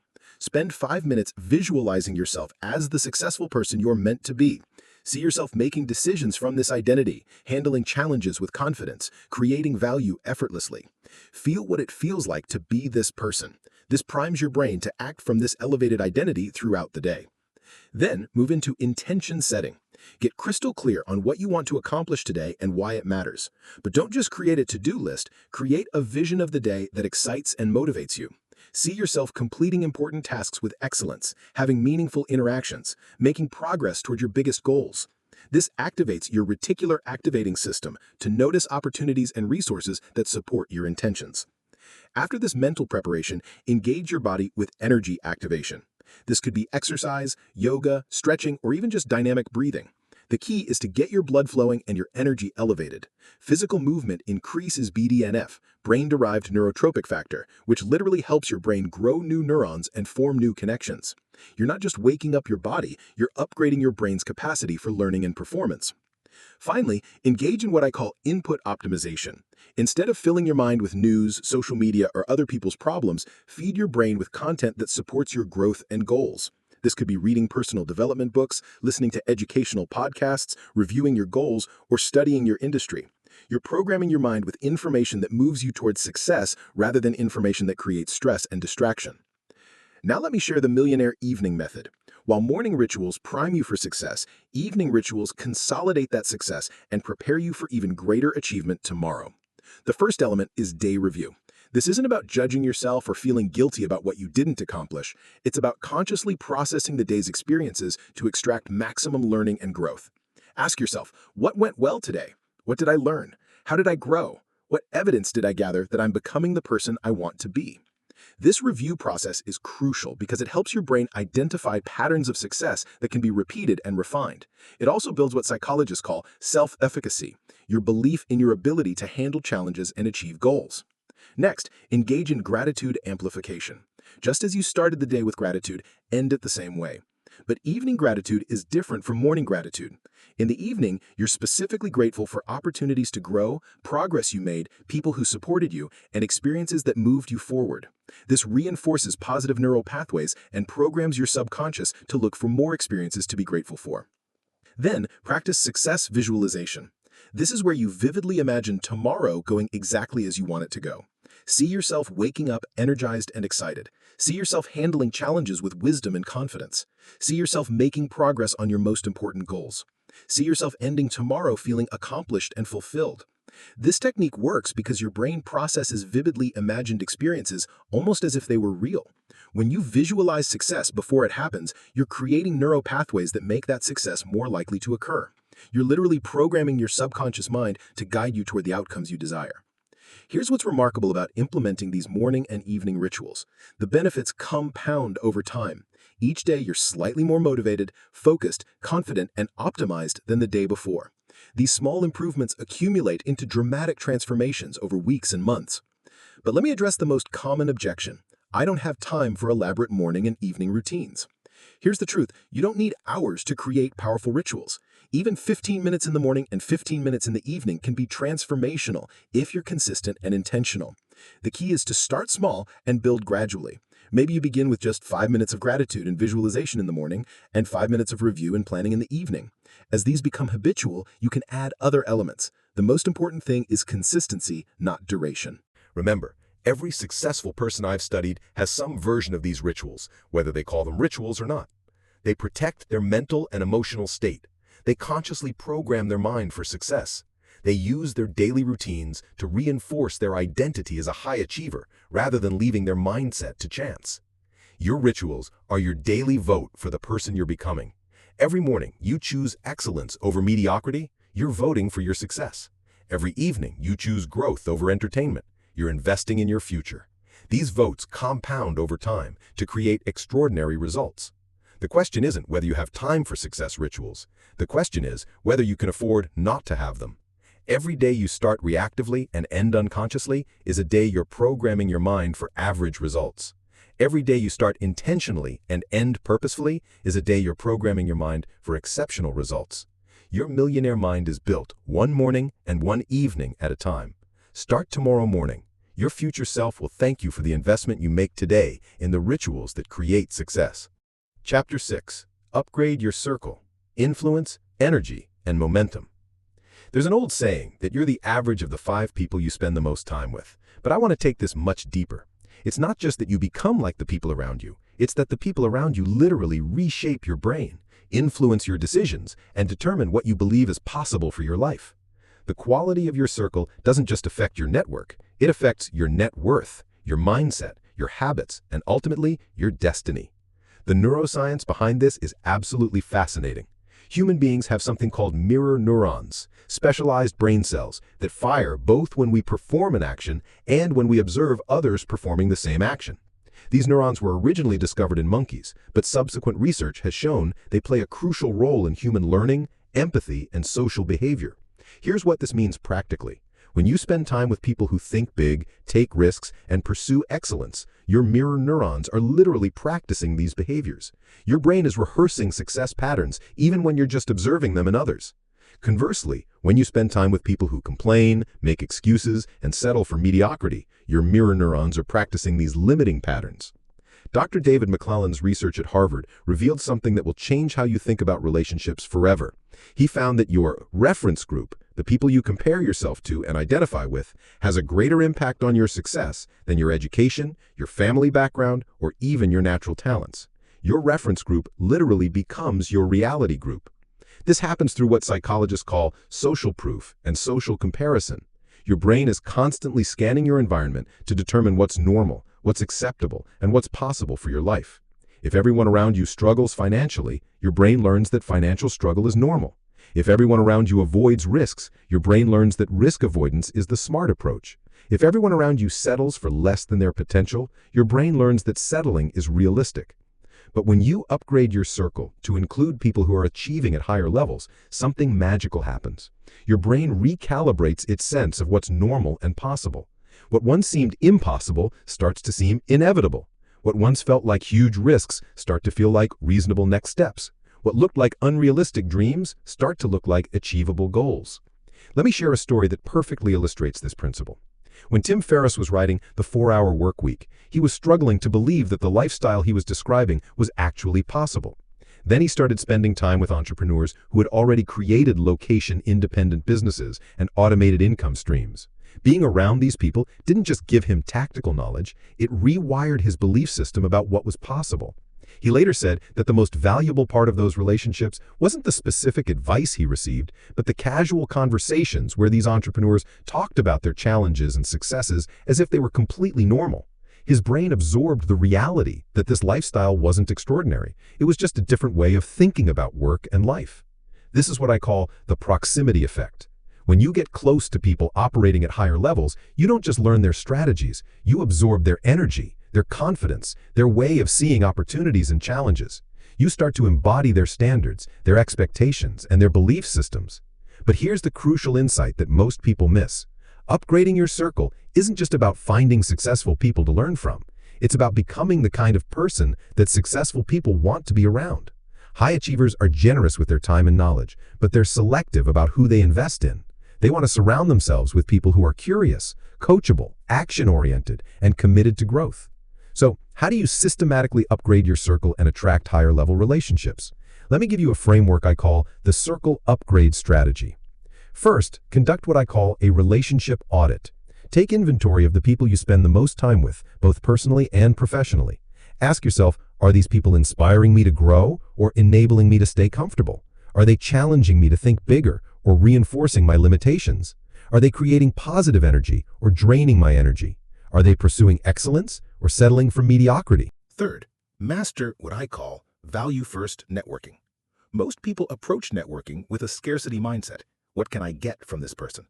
But high-level people can sense this energy from a mile away, and it repels them. Instead, approach every interaction with an abundance mindset. How can I create value for this person? This might mean sharing a relevant article, making a strategic introduction, offering your skills or knowledge, or simply bringing positive energy and genuine curiosity to conversations. When you consistently show up to give value rather than get value, you become magnetic to high-quality relationships.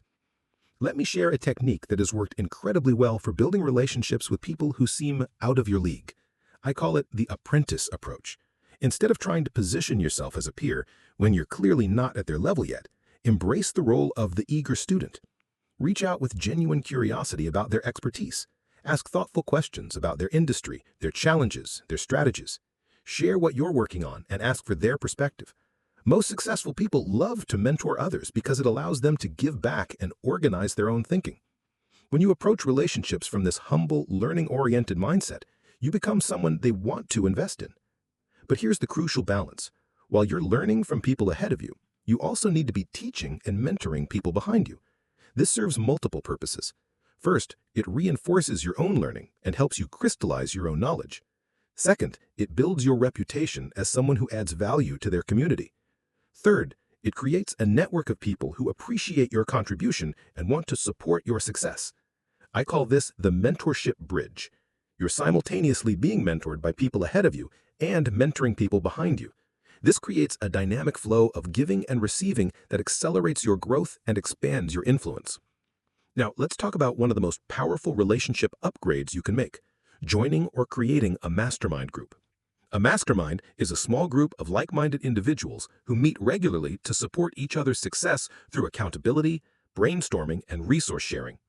Napoleon Hill first wrote about masterminds in Think and Grow Rich, but the concept has evolved significantly. Modern masterminds combine the collective intelligence of the group with structured accountability and strategic support. When you're part of a high-quality mastermind, you have access to multiple perspectives, diverse expertise, and a network of people who are genuinely invested in your success. The key to a powerful mastermind is having the right mix of people. Individuals who are operating at a similar level of commitment and achievement, but with different skills, experiences, and networks. The diversity creates value through different perspectives, while the similarity in commitment level ensures everyone is equally invested in the group's success. Here's something crucial about upgrading your circle. It's not just about the people you meet, it's about the person you become in the process. When you start showing up in higher-level environments, you naturally elevate your own standards. You dress better, communicate more clearly, think more strategically, and carry yourself with more confidence. The process of accessing better relationships makes you a better person. But let me address the most common fear people have about upgrading their circle. What if I don't belong? What if people can tell I'm not at their level yet? This fear is completely normal, but it's also holding you back from the relationships that could transform your life. The truth is, everyone started somewhere. Every successful person you admire was once where you are now. They understand the journey because they've walked it themselves. When you show up with genuine curiosity, authentic value to offer, and a commitment to growth, most people will welcome you regardless of your current level of achievement. Remember, upgrading your circle is not about using people or collecting connections like trophies. It's about creating mutually beneficial relationships where everyone grows and succeeds together. It's about surrounding yourself with people who inspire you to become your best self and who you can inspire in return. Your current circle is your current ceiling. If you want to break through to the next level of success, you need to surround yourself with people who are already living at that level. You need to immerse yourself in the energy, the thinking patterns, the standards, and the expectations of people who are creating the results you want to create. This doesn't mean abandoning everyone who isn't at your target level. It means being more strategic about how you spend your time and energy. It means seeking out relationships that challenge you to grow rather than enable you to stay comfortable. It means becoming the kind of person that high achievers want in their circle. Your network is your net worth, but more importantly, your circle is your character. The people you surround yourself with don't just influence what you achieve, they influence who you become. Choose wisely, because your future self will be shaped by the relationships you build today. Start upgrading your circle today.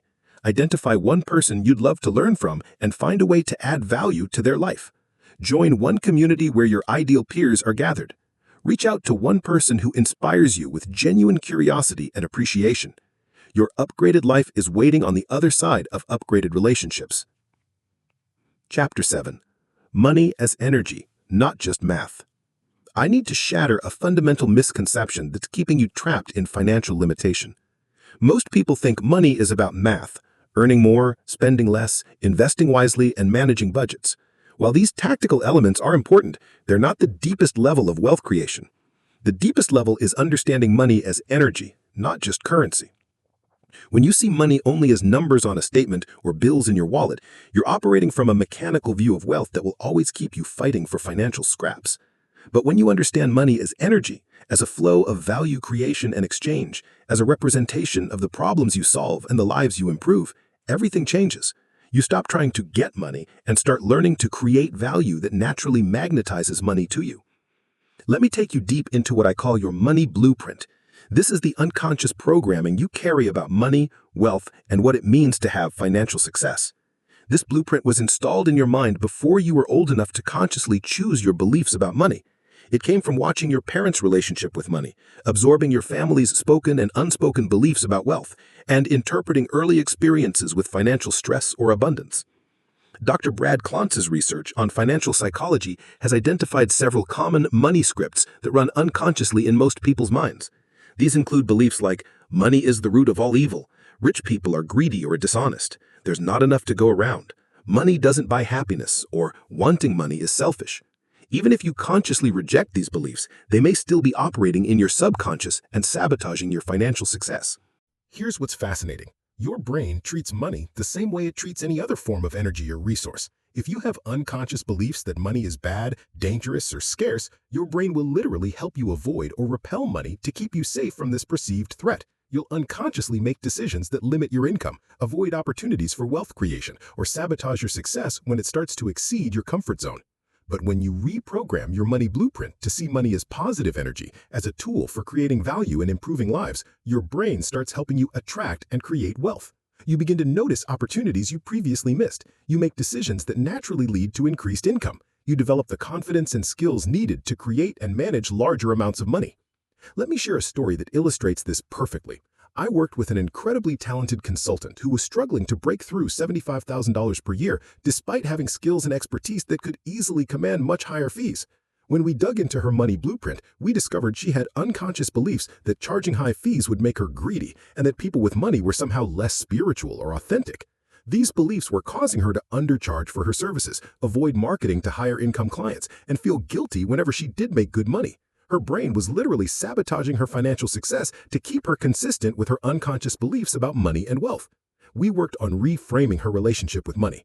Instead of seeing high fees as greedy, she learned to see them as a reflection of the massive value she created for clients. Instead of believing wealthy people were less spiritual, she started seeing money as a tool that could amplify her ability to serve others and contribute to causes she cared about.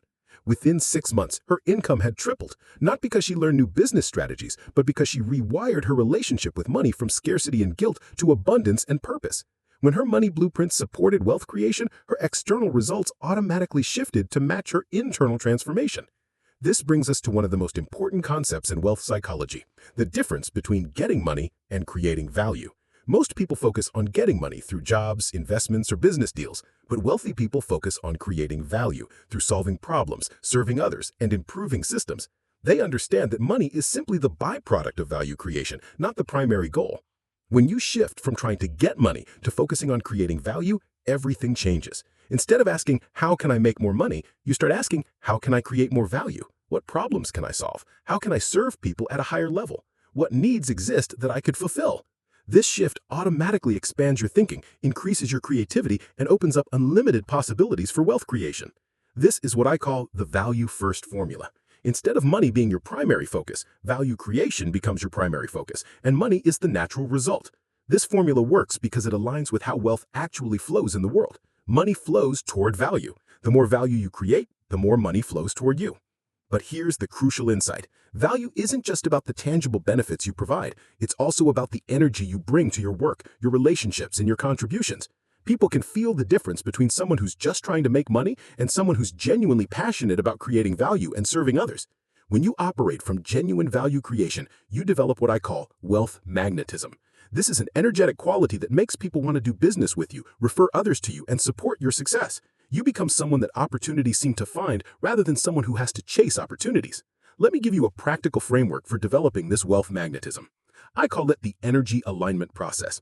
First, identify the intersection between what you're naturally good at, what you genuinely enjoy doing, and what the world needs and is willing to pay for.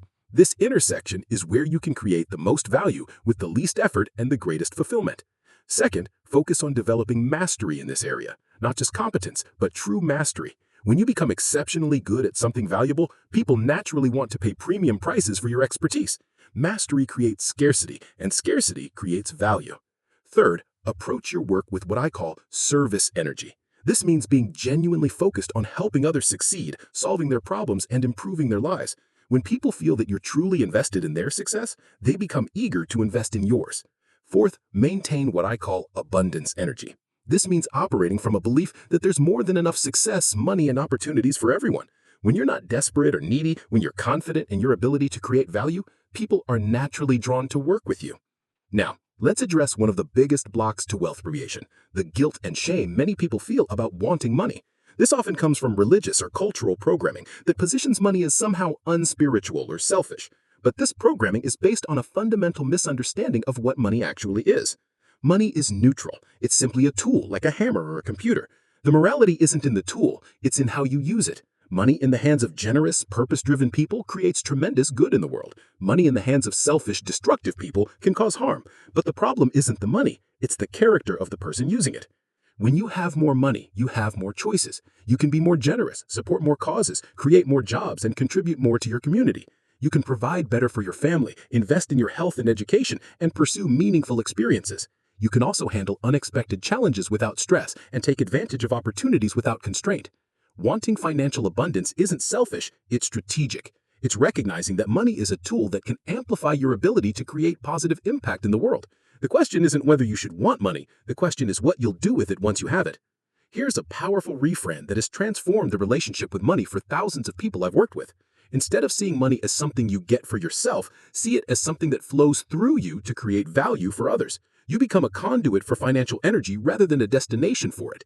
This reframe eliminates the guilt and shame around wealth because you're not hoarding money for selfish purposes. You're stewarding financial resources to create maximum positive impact. The more money flows through you, the more good you can do in the world. Let me share a practical exercise for improving your relationship with money. For the next 30 days, I want you to track not just how much money you spend, but how much value you create with each expenditure. When you buy groceries, recognize that you're investing in your health and energy so you can serve others at a higher level. When you invest in education or coaching, recognize that you're expanding your capacity to create value. When you spend money on experiences with loved ones, recognize that you're investing in relationships that provide support and fulfillment. This exercise helps you see money as energy that flows through your life to create positive outcomes rather than just numbers leaving your bank account. It also helps you make more conscious spending decisions because you're considering the value created, not just the cost incurred. Another powerful practice is what I call gratitude banking. Instead of just focusing on how much money you want to have, focus on appreciating the money that's already flowing through your life. Be grateful for your ability to earn money, for the value you create that generates income, for the services and products you can afford, for the security and options money provides. This gratitude practice is crucial because gratitude is the emotional frequency of abundance. When you're genuinely grateful for the money in your life, you're programming your brain to notice and attract more experiences to be grateful for, including more money. Remember, your relationship with money is like any other relationship. It responds to the energy you bring to it. If you approach money with fear, guilt, or desperation, it will feel uncomfortable and elusive. If you approach money with confidence, gratitude, and purpose, it will feel natural and abundant. The wealthy don't have a different relationship with math. They have a different relationship with value creation. They don't just manage money better, they understand money as energy and align themselves with the flow of that energy. When you make this same shift, financial abundance becomes not just possible, but inevitable. Your money blueprint is being rewritten with every choice you make about how to think about, talk about, and relate to money. Choose thoughts and actions that program your mind for abundance, value creation, and generous stewardship of financial resources. Your wealthy life is waiting for your wealthy mindset to catch up. Chapter 8.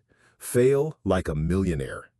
Here's a truth that will revolutionize how you approach every challenge in your life. Millionaires don't fail less, they fail more, much more. But they fail differently. They've developed what I call failure resilience, the ability to extract maximum value from setbacks and use failures as stepping stones rather than roadblocks. Most people have been conditioned to see failure as the opposite of success, but that's exactly backwards. Failure isn't the opposite of success, it's the prerequisite for success. Every extraordinary achievement in human history has been built on a foundation of failures, mistakes, learning experiences, and iterations. The people we celebrate as overnight successes usually have decades of failures behind them that nobody talks about.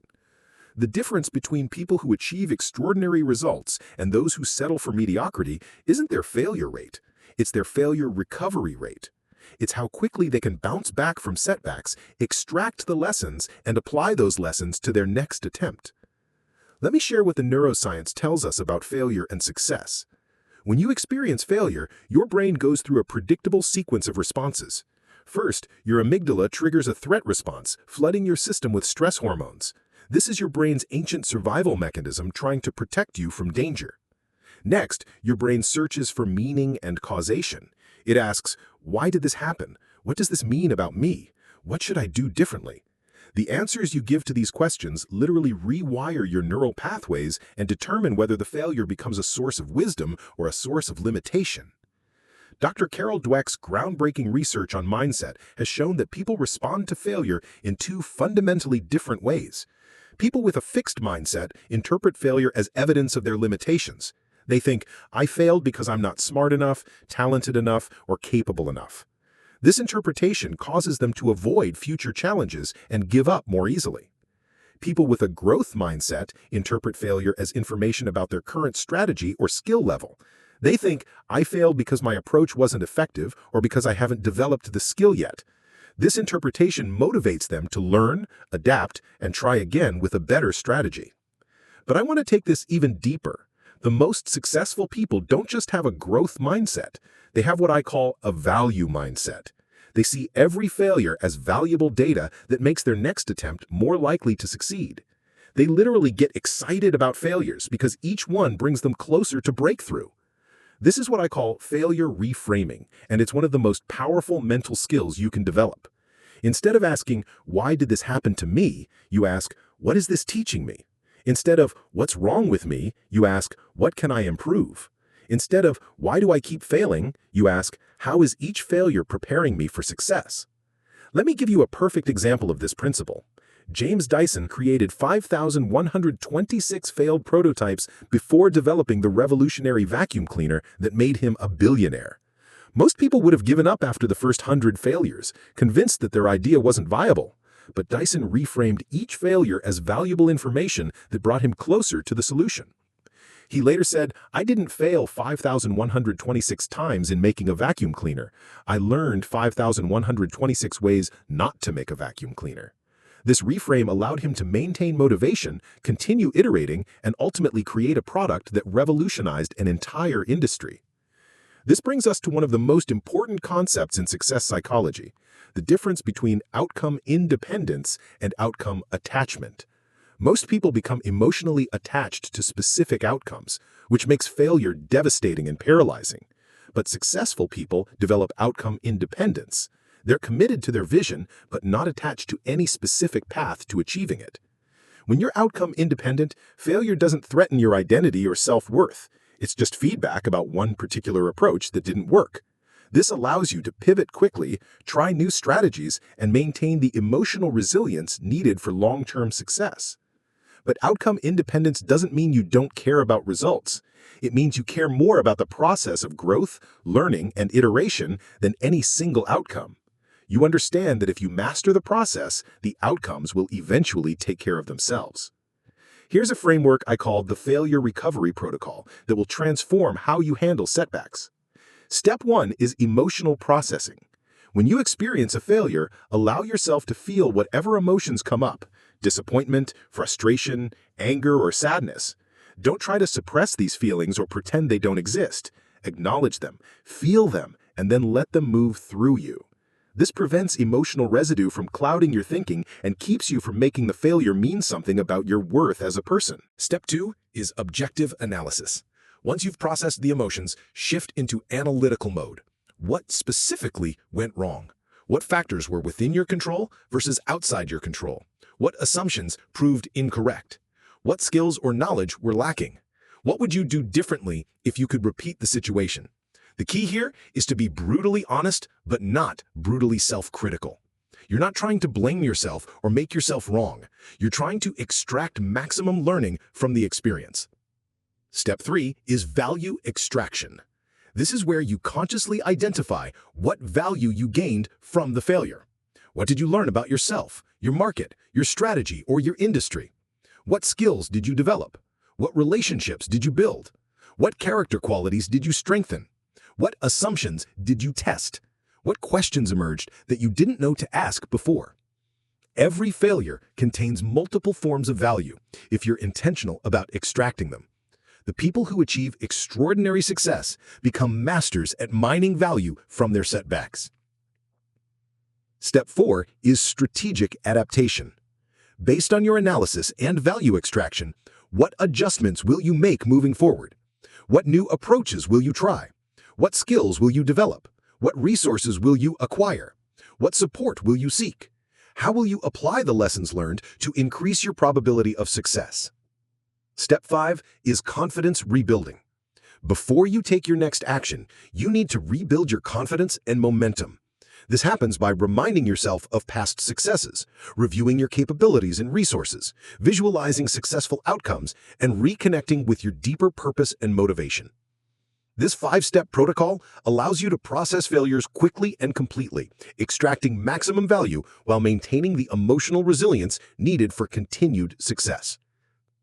But let me share something even more powerful: the concept of anti-fragility, developed by Nassim Taleb. Most people try to become resilient, which means they can withstand stress and return to their original state. But anti-fragile systems actually get stronger under stress. They use challenges as fuel for growth and improvement. You can develop anti-fragility by systematically exposing yourself to small failures and setbacks in controlled environments. This builds your failure recovery muscles and increases your confidence in your ability to handle whatever challenges arise. It's like immunity training for your success mindset. One way to do this is through what I call failure experimentation. Regularly take small risks where failure is likely but not devastating. Try new approaches, test new strategies, start new projects. The goal isn't to fail, but to become comfortable with the possibility of failure and skilled at recovering quickly when setbacks occur. Another powerful technique is failure celebration. This might sound counterintuitive, but failure celebration can actually accelerate your success. When you fail at something important, acknowledge the courage it took to try, the learning you gained, and the progress you made, even if you didn't achieve your desired outcome. This celebration isn't about being happy that you failed, it's about being proud that you attempted something difficult and extracted value from the experience. This positive association with failure makes you more likely to take the kinds of risks that lead to breakthrough success. Let me address one of the biggest fears people have about failure: the fear of what others will think. This fear keeps many people trapped in mediocrity because they're more concerned about looking good than growing. But here's the reality: the people whose opinions matter most will respect you more for trying and failing than for not trying at all. And the people who judge you harshly for your failures are usually people who haven't taken significant risks themselves. They're projecting their own fears and limitations onto your situation. Their judgment says more about them than it does about you. Remember, every person you admire has failed publicly and privately more times than you can imagine. The difference is they didn't let those failures define them or stop them. They used those failures to refine their approach, strengthen their character, and ultimately achieve extraordinary results. Here's one of the most important mindset shifts you can make. Stop trying to avoid failure and start trying to fail faster and better. The sooner you fail, the sooner you can learn and adapt. The better you fail, meaning the more value you extract from each failure, the faster you'll reach success. This doesn't mean being reckless or careless. It means being strategic about the risks you take, thoughtful about the lessons you extract, and relentless about applying those lessons to your next attempt. Your relationship with failure is one of the strongest predictors of your ultimate success. When you learn to fail like a millionaire, quickly, valuably, and without attachment to your identity, you develop the resilience and wisdom needed to achieve anything you set your mind to. Every failure is redirecting you toward your success. Every setback is setting you up for a comeback. Every mistake is building the foundation for your breakthrough. The question isn't whether you'll face failures. The question is whether you'll use them as stepping stones or stumbling blocks. Your failures don't define you. Your response to them does. Start responding like the successful person you're becoming, and watch how quickly your failures transform into the foundation of your greatest achievements. Chapter 9. Win Smarter. Mental Models for Strategic Thinking.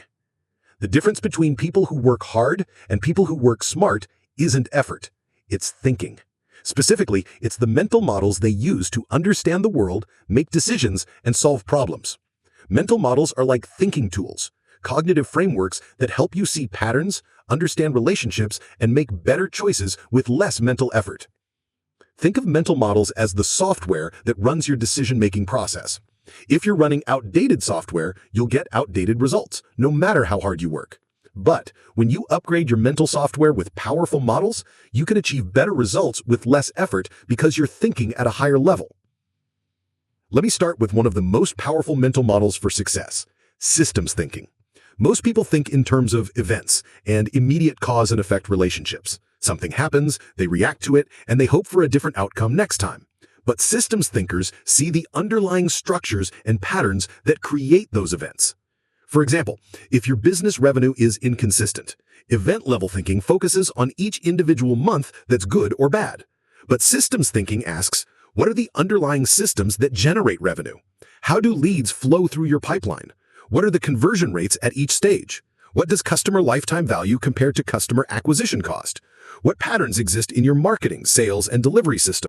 When you understand the system, you can make strategic improvements that create sustainable results rather than just hoping for better luck next month.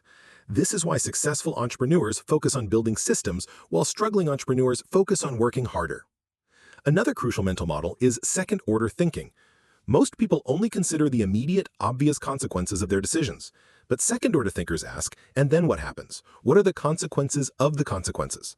For instance, cutting prices to increase sales has first-order consequences of higher volume and lower margins. But the second-order consequences might include devaluing your brand, attracting price-sensitive customers who aren't loyal, and starting a price war with competitors. A third-order consequence might be that you can no longer afford to invest in quality or innovation, which eventually destroys your competitive advantage. Second-order thinking helps you avoid decisions that feel good in the short term but create problems in the long term. It also helps you identify opportunities that others miss because they're only considering immediate effects. Let me introduce you to what I consider the most powerful mental model for wealth creation: leverage thinking. Leverage is getting more output from the same input or the same output from less input. There are 4 types of leverage that can transform your results. Financial leverage uses other people's money to multiply your investment capacity. Instead of saving $100,000 to buy a rental property, you put down $20,000 and borrow $80,000, allowing you to control 5 properties instead of 1. People leverage uses other people's time and skills to multiply your productive capacity. Instead of doing everything yourself, you hire employees, contractors, or partners who can execute your vision while you focus on higher-level strategy. Technology leverage uses systems and automation to multiply your efficiency. Instead of manually performing repetitive tasks, you create processes that can scale without additional time investment. Network leverage uses other people's relationships and credibility to multiply your reach and influence. Instead of building awareness from scratch, you partner with people who already have access to your target audience. The wealthy think constantly about leverage. They ask, how can I get better results without proportionally increasing my time, effort, or financial investment? This thinking leads to strategies that create exponential rather than linear growth. Another essential model is optionality thinking. This means making decisions that create more future options rather than fewer. Instead of just asking, what's the best choice right now, you ask, which choice creates the most valuable future possibilities? For example, when choosing between job offers, most people focus on immediate salary and benefits, but optionality thinkers also consider which role provides better skill development, stronger network building, more industry exposure, and greater potential for future opportunities. Warren Buffett is a master of optionality thinking. Many of his investments are made not just for immediate returns, but because they create options for future investments, partnerships, and strategic moves that wouldn't otherwise be available. Let me share a mental model that has transformed how I approach challenges: inversion thinking. Instead of only asking, how can I succeed, also ask, how could I fail, and then systematically avoid those failure modes. This model comes from Charlie Munger, Warren Buffett's business partner, who says, invert, always invert. By understanding what could go wrong, you can design strategies that are more robust and less vulnerable to common pitfalls. For instance, if you're starting a business, instead of just planning for success, also identify everything that could cause the business to fail. Poor market research, insufficient funding, weak team, bad timing, regulatory changes, competitive response. Then build safeguards against each potential failure mode. Here's a model that can dramatically improve your decision-making: probabilistic thinking. Instead of thinking in certainties, think in probabilities. Most decisions don't have clear right or wrong answers. They have different probability distributions of outcomes. For example, instead of asking, will this investment make money, ask, what's the probability distribution of returns? What's the best case, worst case, and most likely case? How do the potential gains compare to the potential losses? What's my confidence level in these estimates? This thinking helps you make better decisions under uncertainty and avoid the overconfidence that leads to costly mistakes. It also helps you size your bets appropriately, taking larger risks when probabilities strongly favor you and smaller risks when uncertainty is high. Another powerful model is compound thinking. Most people underestimate the power of compounding because the early stages feel slow and insignificant. But compound thinkers understand that small improvements, applied consistently over time, create exponential results. This applies to much more than just financial investments. Your skills compound when each new capability builds on previous ones. Your relationships compound when each positive interaction increases trust and reciprocity. Your reputation compounds when each delivered promise increases your credibility. The key insight is that compound growth requires patience and consistency. You have to be willing to make investments that don't pay off immediately, but create exponential returns over time. Let me introduce you a mental model that can transform how you approach competition: blue ocean thinking. Instead of competing in existing markets, or red oceans, where competitors fight over the same customers, blue ocean thinkers create new market spaces where competition is irrelevant. Netflix didn't compete with Blockbuster by opening better video rental stores. They created an entirely new category of entertainment delivery that made video stores obsolete. Tesla didn't compete with traditional automakers by making slightly better cars.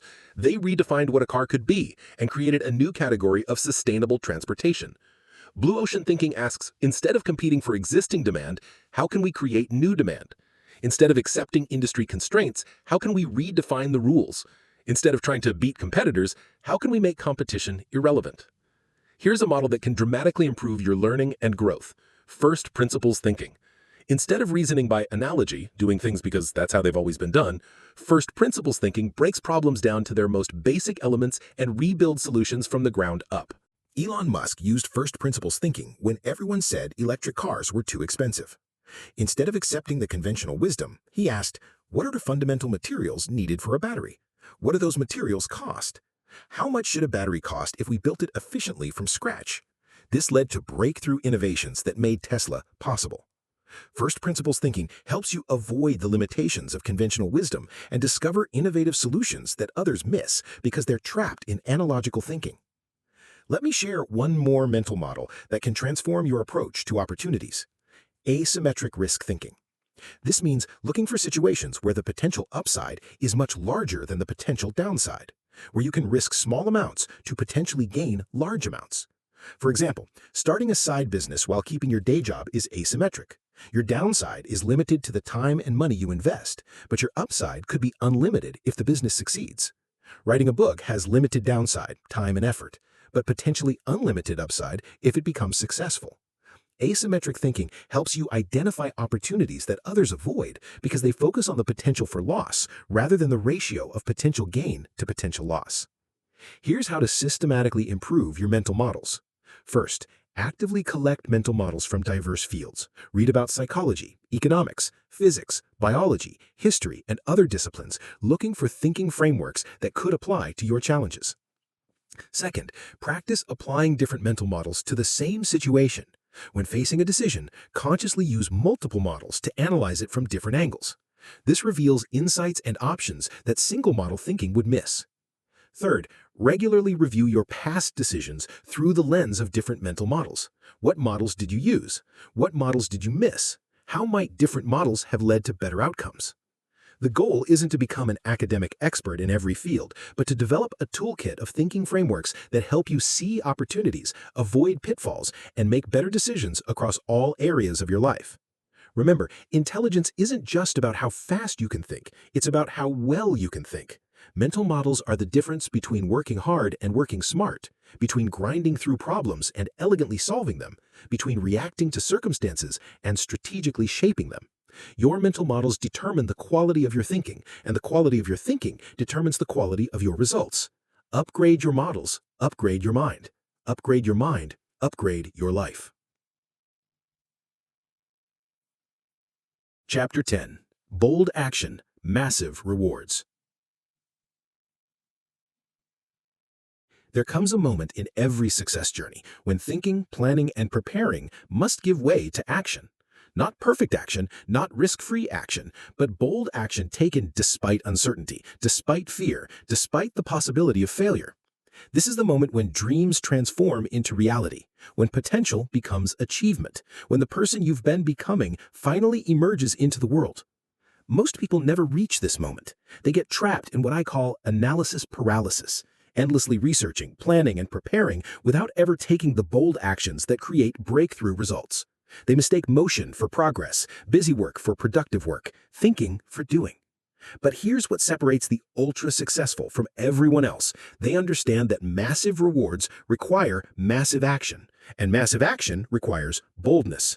They've learned to act decisively even when they don't have complete information, even when the path isn't perfectly clear, even when success isn't guaranteed. The neuroscience behind this is fascinating. When you take bold action, especially action that stretches your comfort zone, your brain releases a cocktail of chemicals, including dopamine, norepinephrine, and endorphins. This chemical combination literally makes you smarter, more creative, and more confident. Bold action doesn't just create external results, it creates internal transformation. Dr. Amy Cuddy's research at Harvard shows that taking powerful, expansive actions literally changes your hormone levels. Testosterone increases, boosting confidence and willingness to take risks. Cortisol decreases, reducing stress and anxiety. These changes happen within minutes of taking bold action and can last for hours, creating a positive feedback loop where bold action makes you more capable of taking even bolder action. But most people have been conditioned to avoid bold action.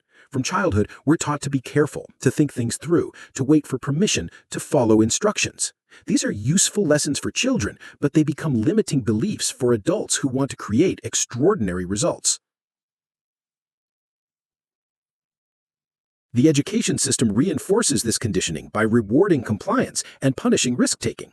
You get good grades for giving the right answers, not for questioning assumptions or creating innovative solutions. You learn to color inside the lines, follow directions, and avoid mistakes at all costs.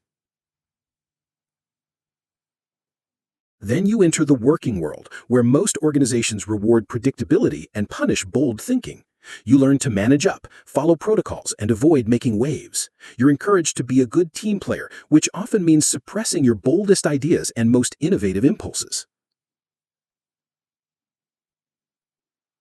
By the time you're ready to create something extraordinary in your life, you've been programmed for decades to avoid the kind of bold action that extraordinary results require. You've been trained to seek permission instead of taking initiative, to minimize risk instead of optimizing reward, to move slowly instead of moving decisively.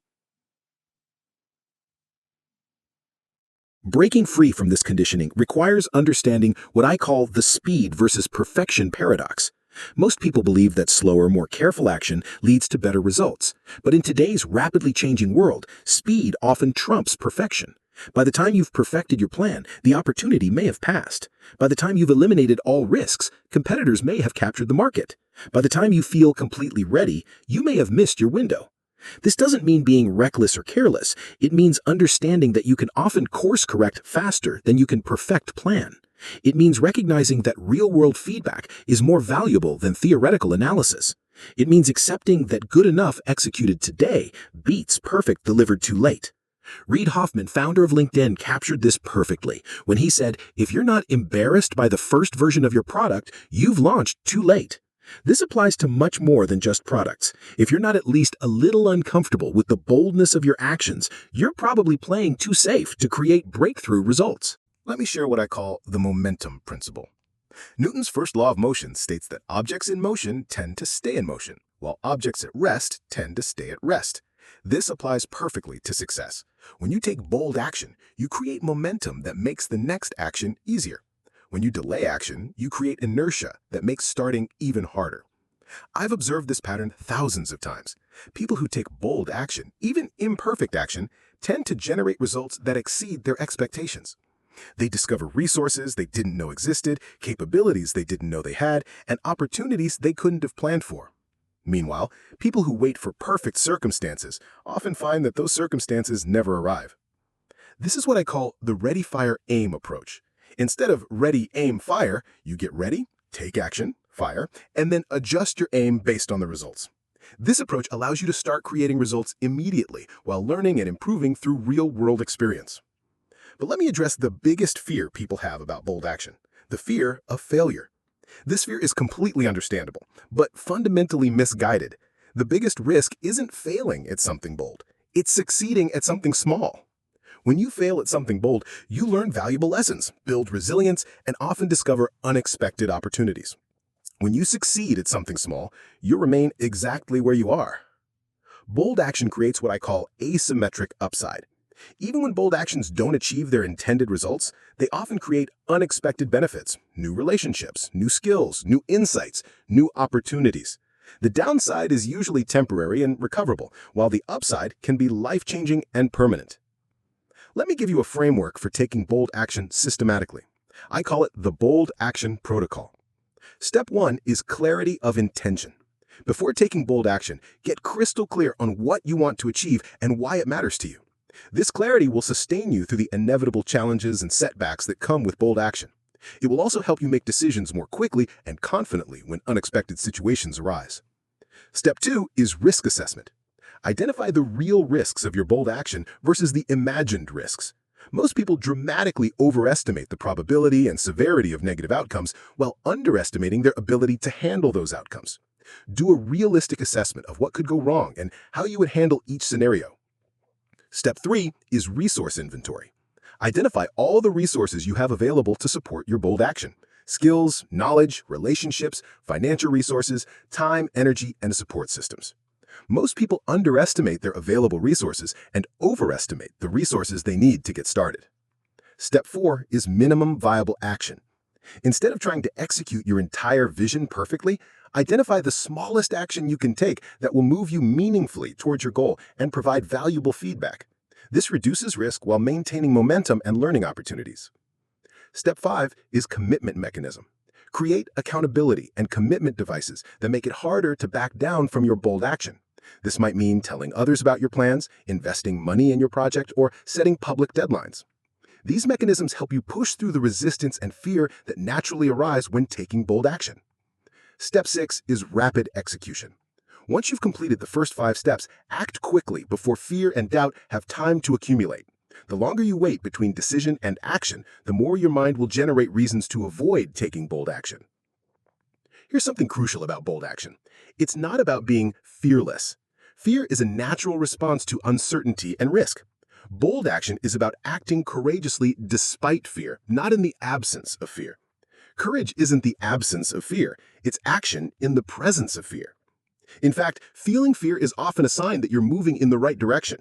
If your actions don't generate at least some fear or excitement, they're probably not bold enough to create breakthrough results. The goal is to calibrate your actions so they're bold enough to create significant results, but not so reckless that they create unnecessary risks. Let me share a technique for managing fear while taking bold action. I call it fear reframing. Instead of trying to eliminate fear, reframe it as excitement about the possibilities your bold action could create. Fear and excitement create similar physiological responses. The difference is your interpretation of those sensations. When you feel fear about a bold action, ask yourself, what am I excited about? What possibilities could this action create? What would be possible if this works even better than I expect? This reframe helps you use the energy of fear as fuel for bold action rather than as a reason to avoid it. Another powerful technique is future self-visualization.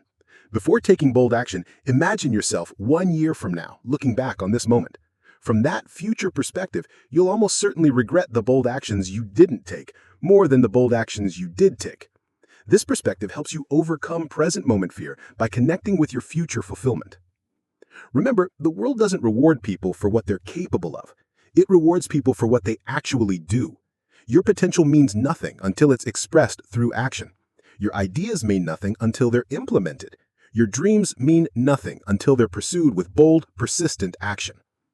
Every extraordinary achievement in human history started with someone taking bold action despite uncertainty, despite fear, despite the possibility of failure. They didn't wait for perfect circumstances, complete information, or guaranteed outcomes. They saw an opportunity, made a decision, and acted boldly. You have the same opportunity right now. There's something you know you should do, something you've been thinking about, planning for, preparing for, something that excites you and scares you at the same time, something that could change your life if you had the courage to pursue it. That something is your invitation to bold action. Not someday, not when you feel ready, not when circumstances are perfect. Now, today. With your next decision to choose courage over comfort, action over analysis, bold moves over safe inaction. Your extraordinary life is waiting for your bold action to claim it. The question isn't whether you're capable of taking bold action. The question is, are you willing to? Your future self is counting on your current self to be bold. Don't let them down. Chapter 11. The Inner Game Never Ends. Success isn't a destination you reach and then coast.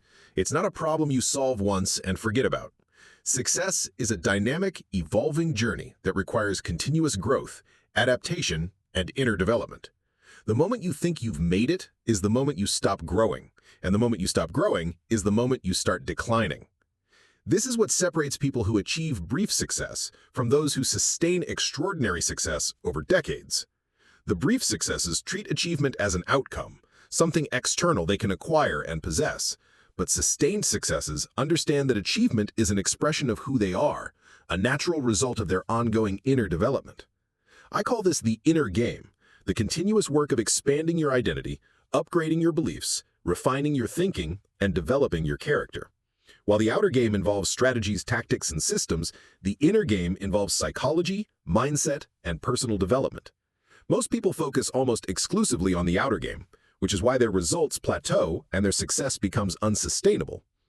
The inner game is where the real work happens. It's where you confront your limiting beliefs, expand your comfort zone, develop emotional intelligence, and build the character qualities that support sustained success. It's where you learn to handle the psychological challenges that come with achievement, the pressure, the responsibility, the complexity, the scrutiny. Let me share something that might surprise you. The higher you rise in success, the more important the inner game becomes. When you're starting out, you can often succeed through pure effort, determination, and tactical knowledge.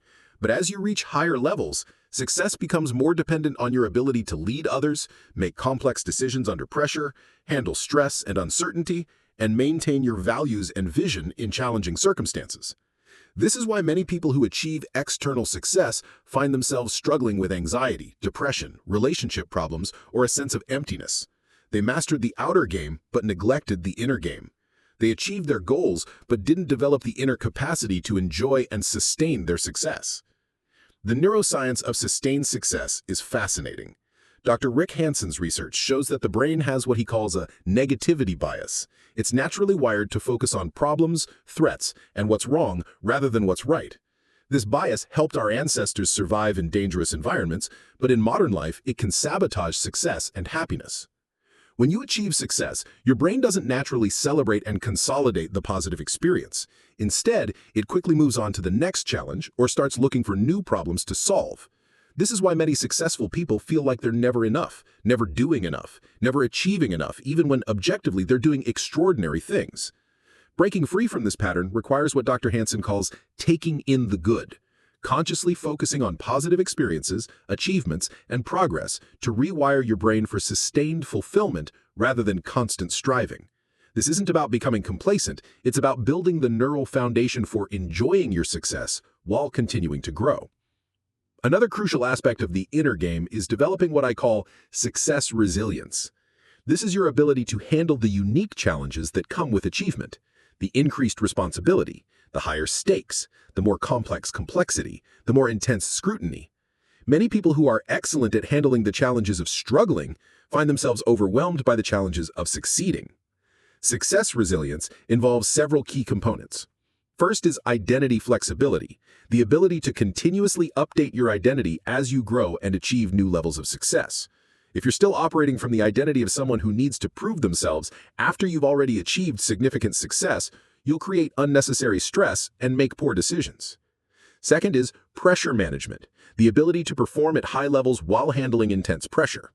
As you become more successful, the stakes get higher, the decisions become more complex, and more people depend on your performance. Learning to thrive under pressure rather than just survive it is crucial for sustained success. Third is relationship navigation, the ability to maintain healthy relationships as your success creates new dynamics with friends, family, and colleagues. Success can strain relationships when people respond with envy, resentment, or changing expectations. Learning to navigate these changes while preserving meaningful connections is essential for long-term fulfillment. Let me share what I consider the most important inner game skill: beginner's mind. This is the ability to maintain curiosity, openness, and willingness to learn regardless of how much you've already achieved. The moment you think you know everything is the moment you stop learning, and the moment you stop learning is the moment you start becoming obsolete. Beginner's mind involves approaching new challenges with fresh eyes, even in areas where you have significant expertise. It means being willing to question your assumptions, try new approaches, and learn from people who might know less than you overall, but have valuable insights in specific areas. Some of the most successful people I know are also the most curious and humble. They're constantly reading, studying, experimenting, and seeking feedback. They understand that expertise in one area doesn't automatically translate to expertise in other areas, and that the world is changing too rapidly for anyone to coast on past knowledge. This brings us to another crucial inner game skill: continuous identity evolution. Your identity needs to evolve as you grow and achieve new levels of success. The identity that got you to your current level won't necessarily get you to the next level. You need to consciously update your beliefs about what you're capable of, what's possible for you, and what kinds of challenges you can handle. For example, if you've always seen yourself as a small business owner, but you want to build a large company, you need to evolve your identity to include being a CEO, leader, and visionary. This isn't just about changing your title, it's about fundamentally shifting how you see yourself and what you believe you're capable of. Let me introduce you to what might be the most important concept in this entire audiobook: fulfillment versus achievement. Achievement is about reaching external goals and acquiring external rewards. Fulfillment is about the internal experience of meaning, purpose, and satisfaction that comes from expressing your highest potential and contributing to something greater than yourself. Many people chase achievement thinking it will bring fulfillment, but they often find that achievement without fulfillment feels empty. Meanwhile, people who focus on fulfillment often find that meaningful achievement follows naturally as a byproduct of their purposeful action. The key is understanding that fulfillment comes not from what you achieve, but from who you become in the process of achieving it. It comes from growing, contributing, creating value, and expressing your unique gifts and capabilities.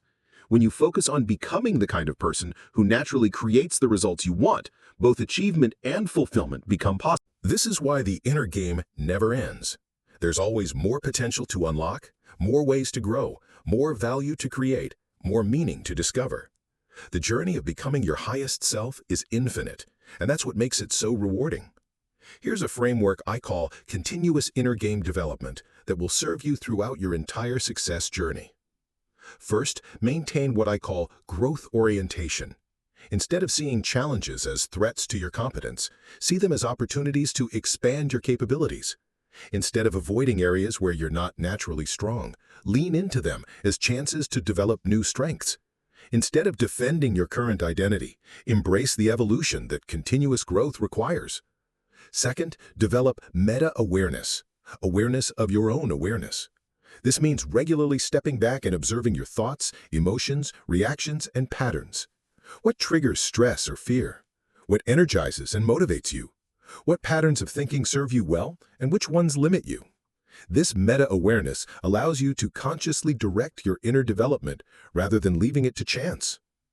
Third, cultivate purpose connection. Regularly reconnect with why your success matters beyond just personal benefits. How does your achievement serve others? What positive impact are you creating? What legacy are you building? When your success is connected to purpose larger than yourself, it becomes both more sustainable and more fulfilling.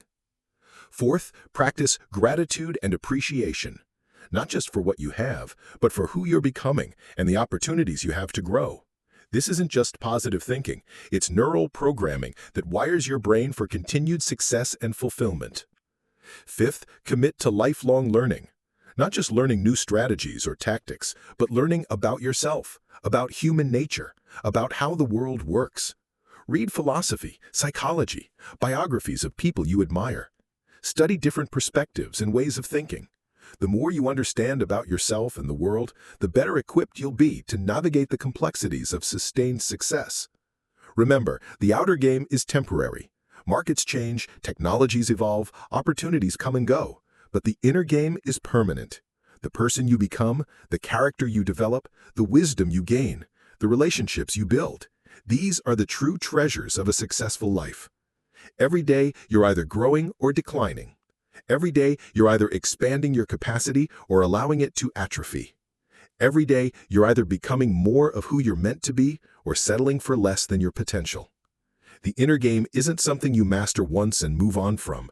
It's a lifelong commitment to continuous growth, to becoming worthy of the success you want to create, to developing the character that can sustain extraordinary achievement while maintaining your humanity and values. Your outer success will ultimately be limited by your inner development.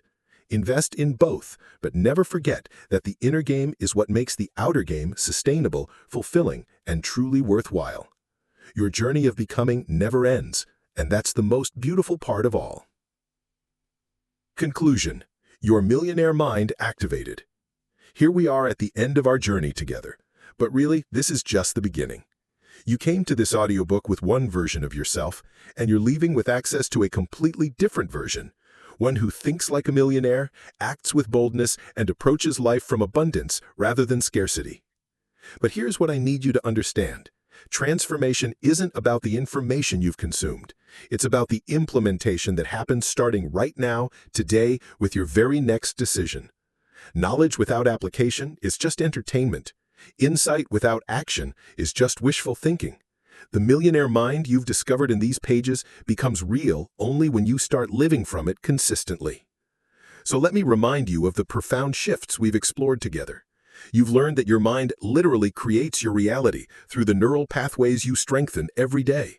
You've discovered that scarcity isn't a condition of the world, it's a condition of your thinking that can be transformed through conscious practice. You've understood that thinking bigger isn't about being unrealistic. It's about expanding your capacity to see and pursue possibilities that were always there but previously invisible to you. You've broken free from the comfort addiction that keeps most people trapped in mediocrity. You've learned to see discomfort not as your enemy, but as your guide, pointing toward exactly what you need to do to grow. You've discovered that your identity is your most powerful tool for transformation, and that you can consciously design and embody the identity that naturally creates the results you desire. You've learned to program your brain for success through daily rituals that create the neurochemical states associated with peak performance. You've understood that your circle doesn't just influence your network, it literally rewires your brain and determines what you believe is possible for your life. You've transformed your relationship with money from fear and scarcity to understanding it as energy that flows toward value creation. You've learned to fail like a millionaire, using setbacks as stepping stones rather than roadblocks. You've upgraded your thinking with mental models that help you see patterns and opportunities others miss. You've discovered that bold action creates both external results and internal transformation, and that the rewards for bold action are always disproportionately larger than the risks. And you've committed to the inner game of continuous growth and development that sustains extraordinary success over decades. But all of this means nothing if it stays as concepts in your mind rather than becoming practices in your life. The gap between who you are now and who you're capable of becoming will only be bridged through consistent, daily implementation of what you've learned. So let me give you what I call the 90-Day Millionaire Mind Challenge. This is your roadmap for integrating everything we've covered into a systematic transformation of your thinking, your habits, and your results. For the next 90 days, I want you to implement one core practice from each chapter we've covered. Start each morning with the abundance gratitude practice from Chapter 1. Before making any significant decision, ask yourself how someone with your expanded identity from Chapter 4 would handle the situation. When facing challenges, use the failure reframing techniques from Chapter 8. When considering opportunities, apply the mental models from Chapter 9. But here's the key. Don't try to implement everything at once. That's a recipe for overwhelm and abandonment. Instead, focus on one new practice each week while maintaining the previous ones. By the end of 90 days, you'll have a complete system of millionaire thinking that runs automatically in the background of your mind. Week 1-2. Master the morning abundance practice. Every day, before getting out of bed, spend 5 minutes in gratitude and abundance thinking. Feel what it feels like to live from abundance rather than scarcity. Week 3-4. Add evening success visualization. Every night before sleep, spend 5 minutes visualizing tomorrow going exactly as you want it to go. See yourself making decisions from your millionaire identity. Week 5-6. Implement the Daily Discomfort Challenge. Every day, do one thing that makes you slightly uncomfortable but moves you toward your goals. Build your tolerance for the discomfort that growth requires. Week 7-8. Begin strategic circle upgrading. Identify one person you'd like to learn from and find a way to add value to their life. Join one community where your ideal peers gather. Week 9-10. Start thinking in mental models. Before making decisions, consciously apply different mental models like second-order thinking, leverage thinking, or systems thinking. Week 11-12. Practice bold action. Each week, take one action that's bolder than you would normally take. Start small and gradually increase the boldness as your confidence grows.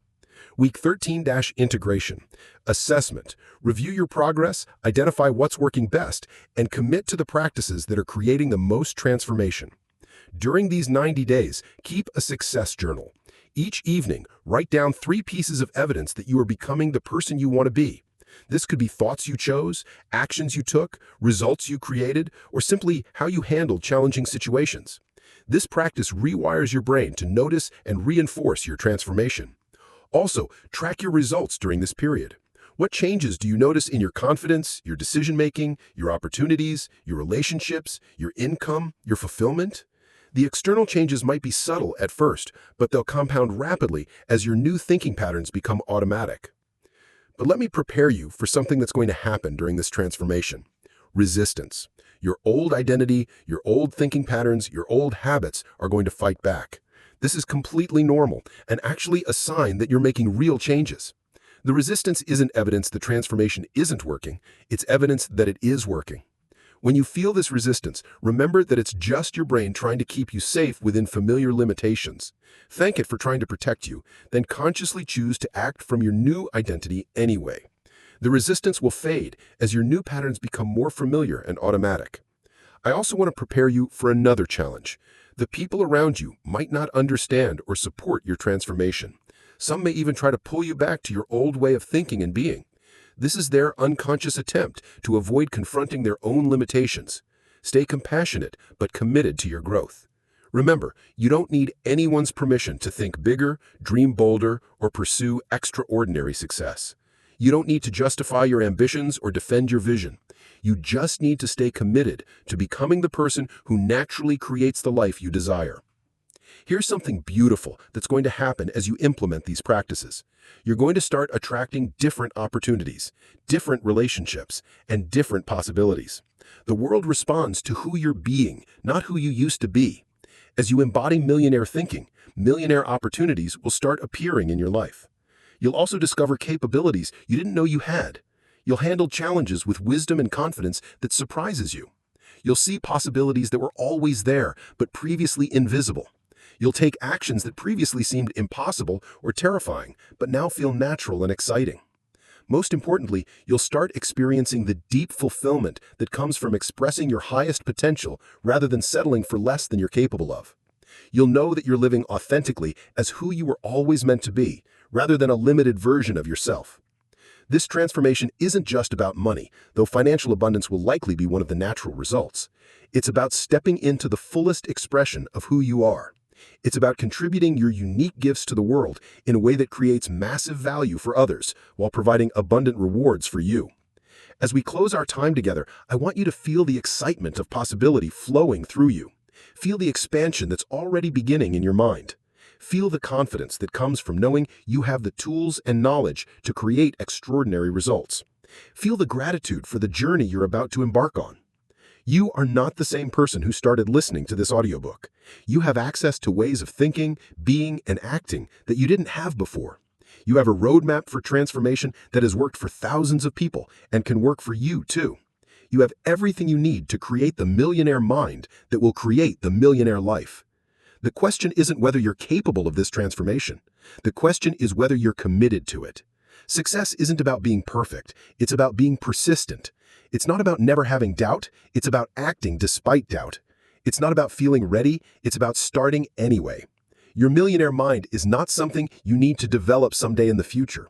It's something you can activate right now, today, with your very next thought, your very next choice, your very next action.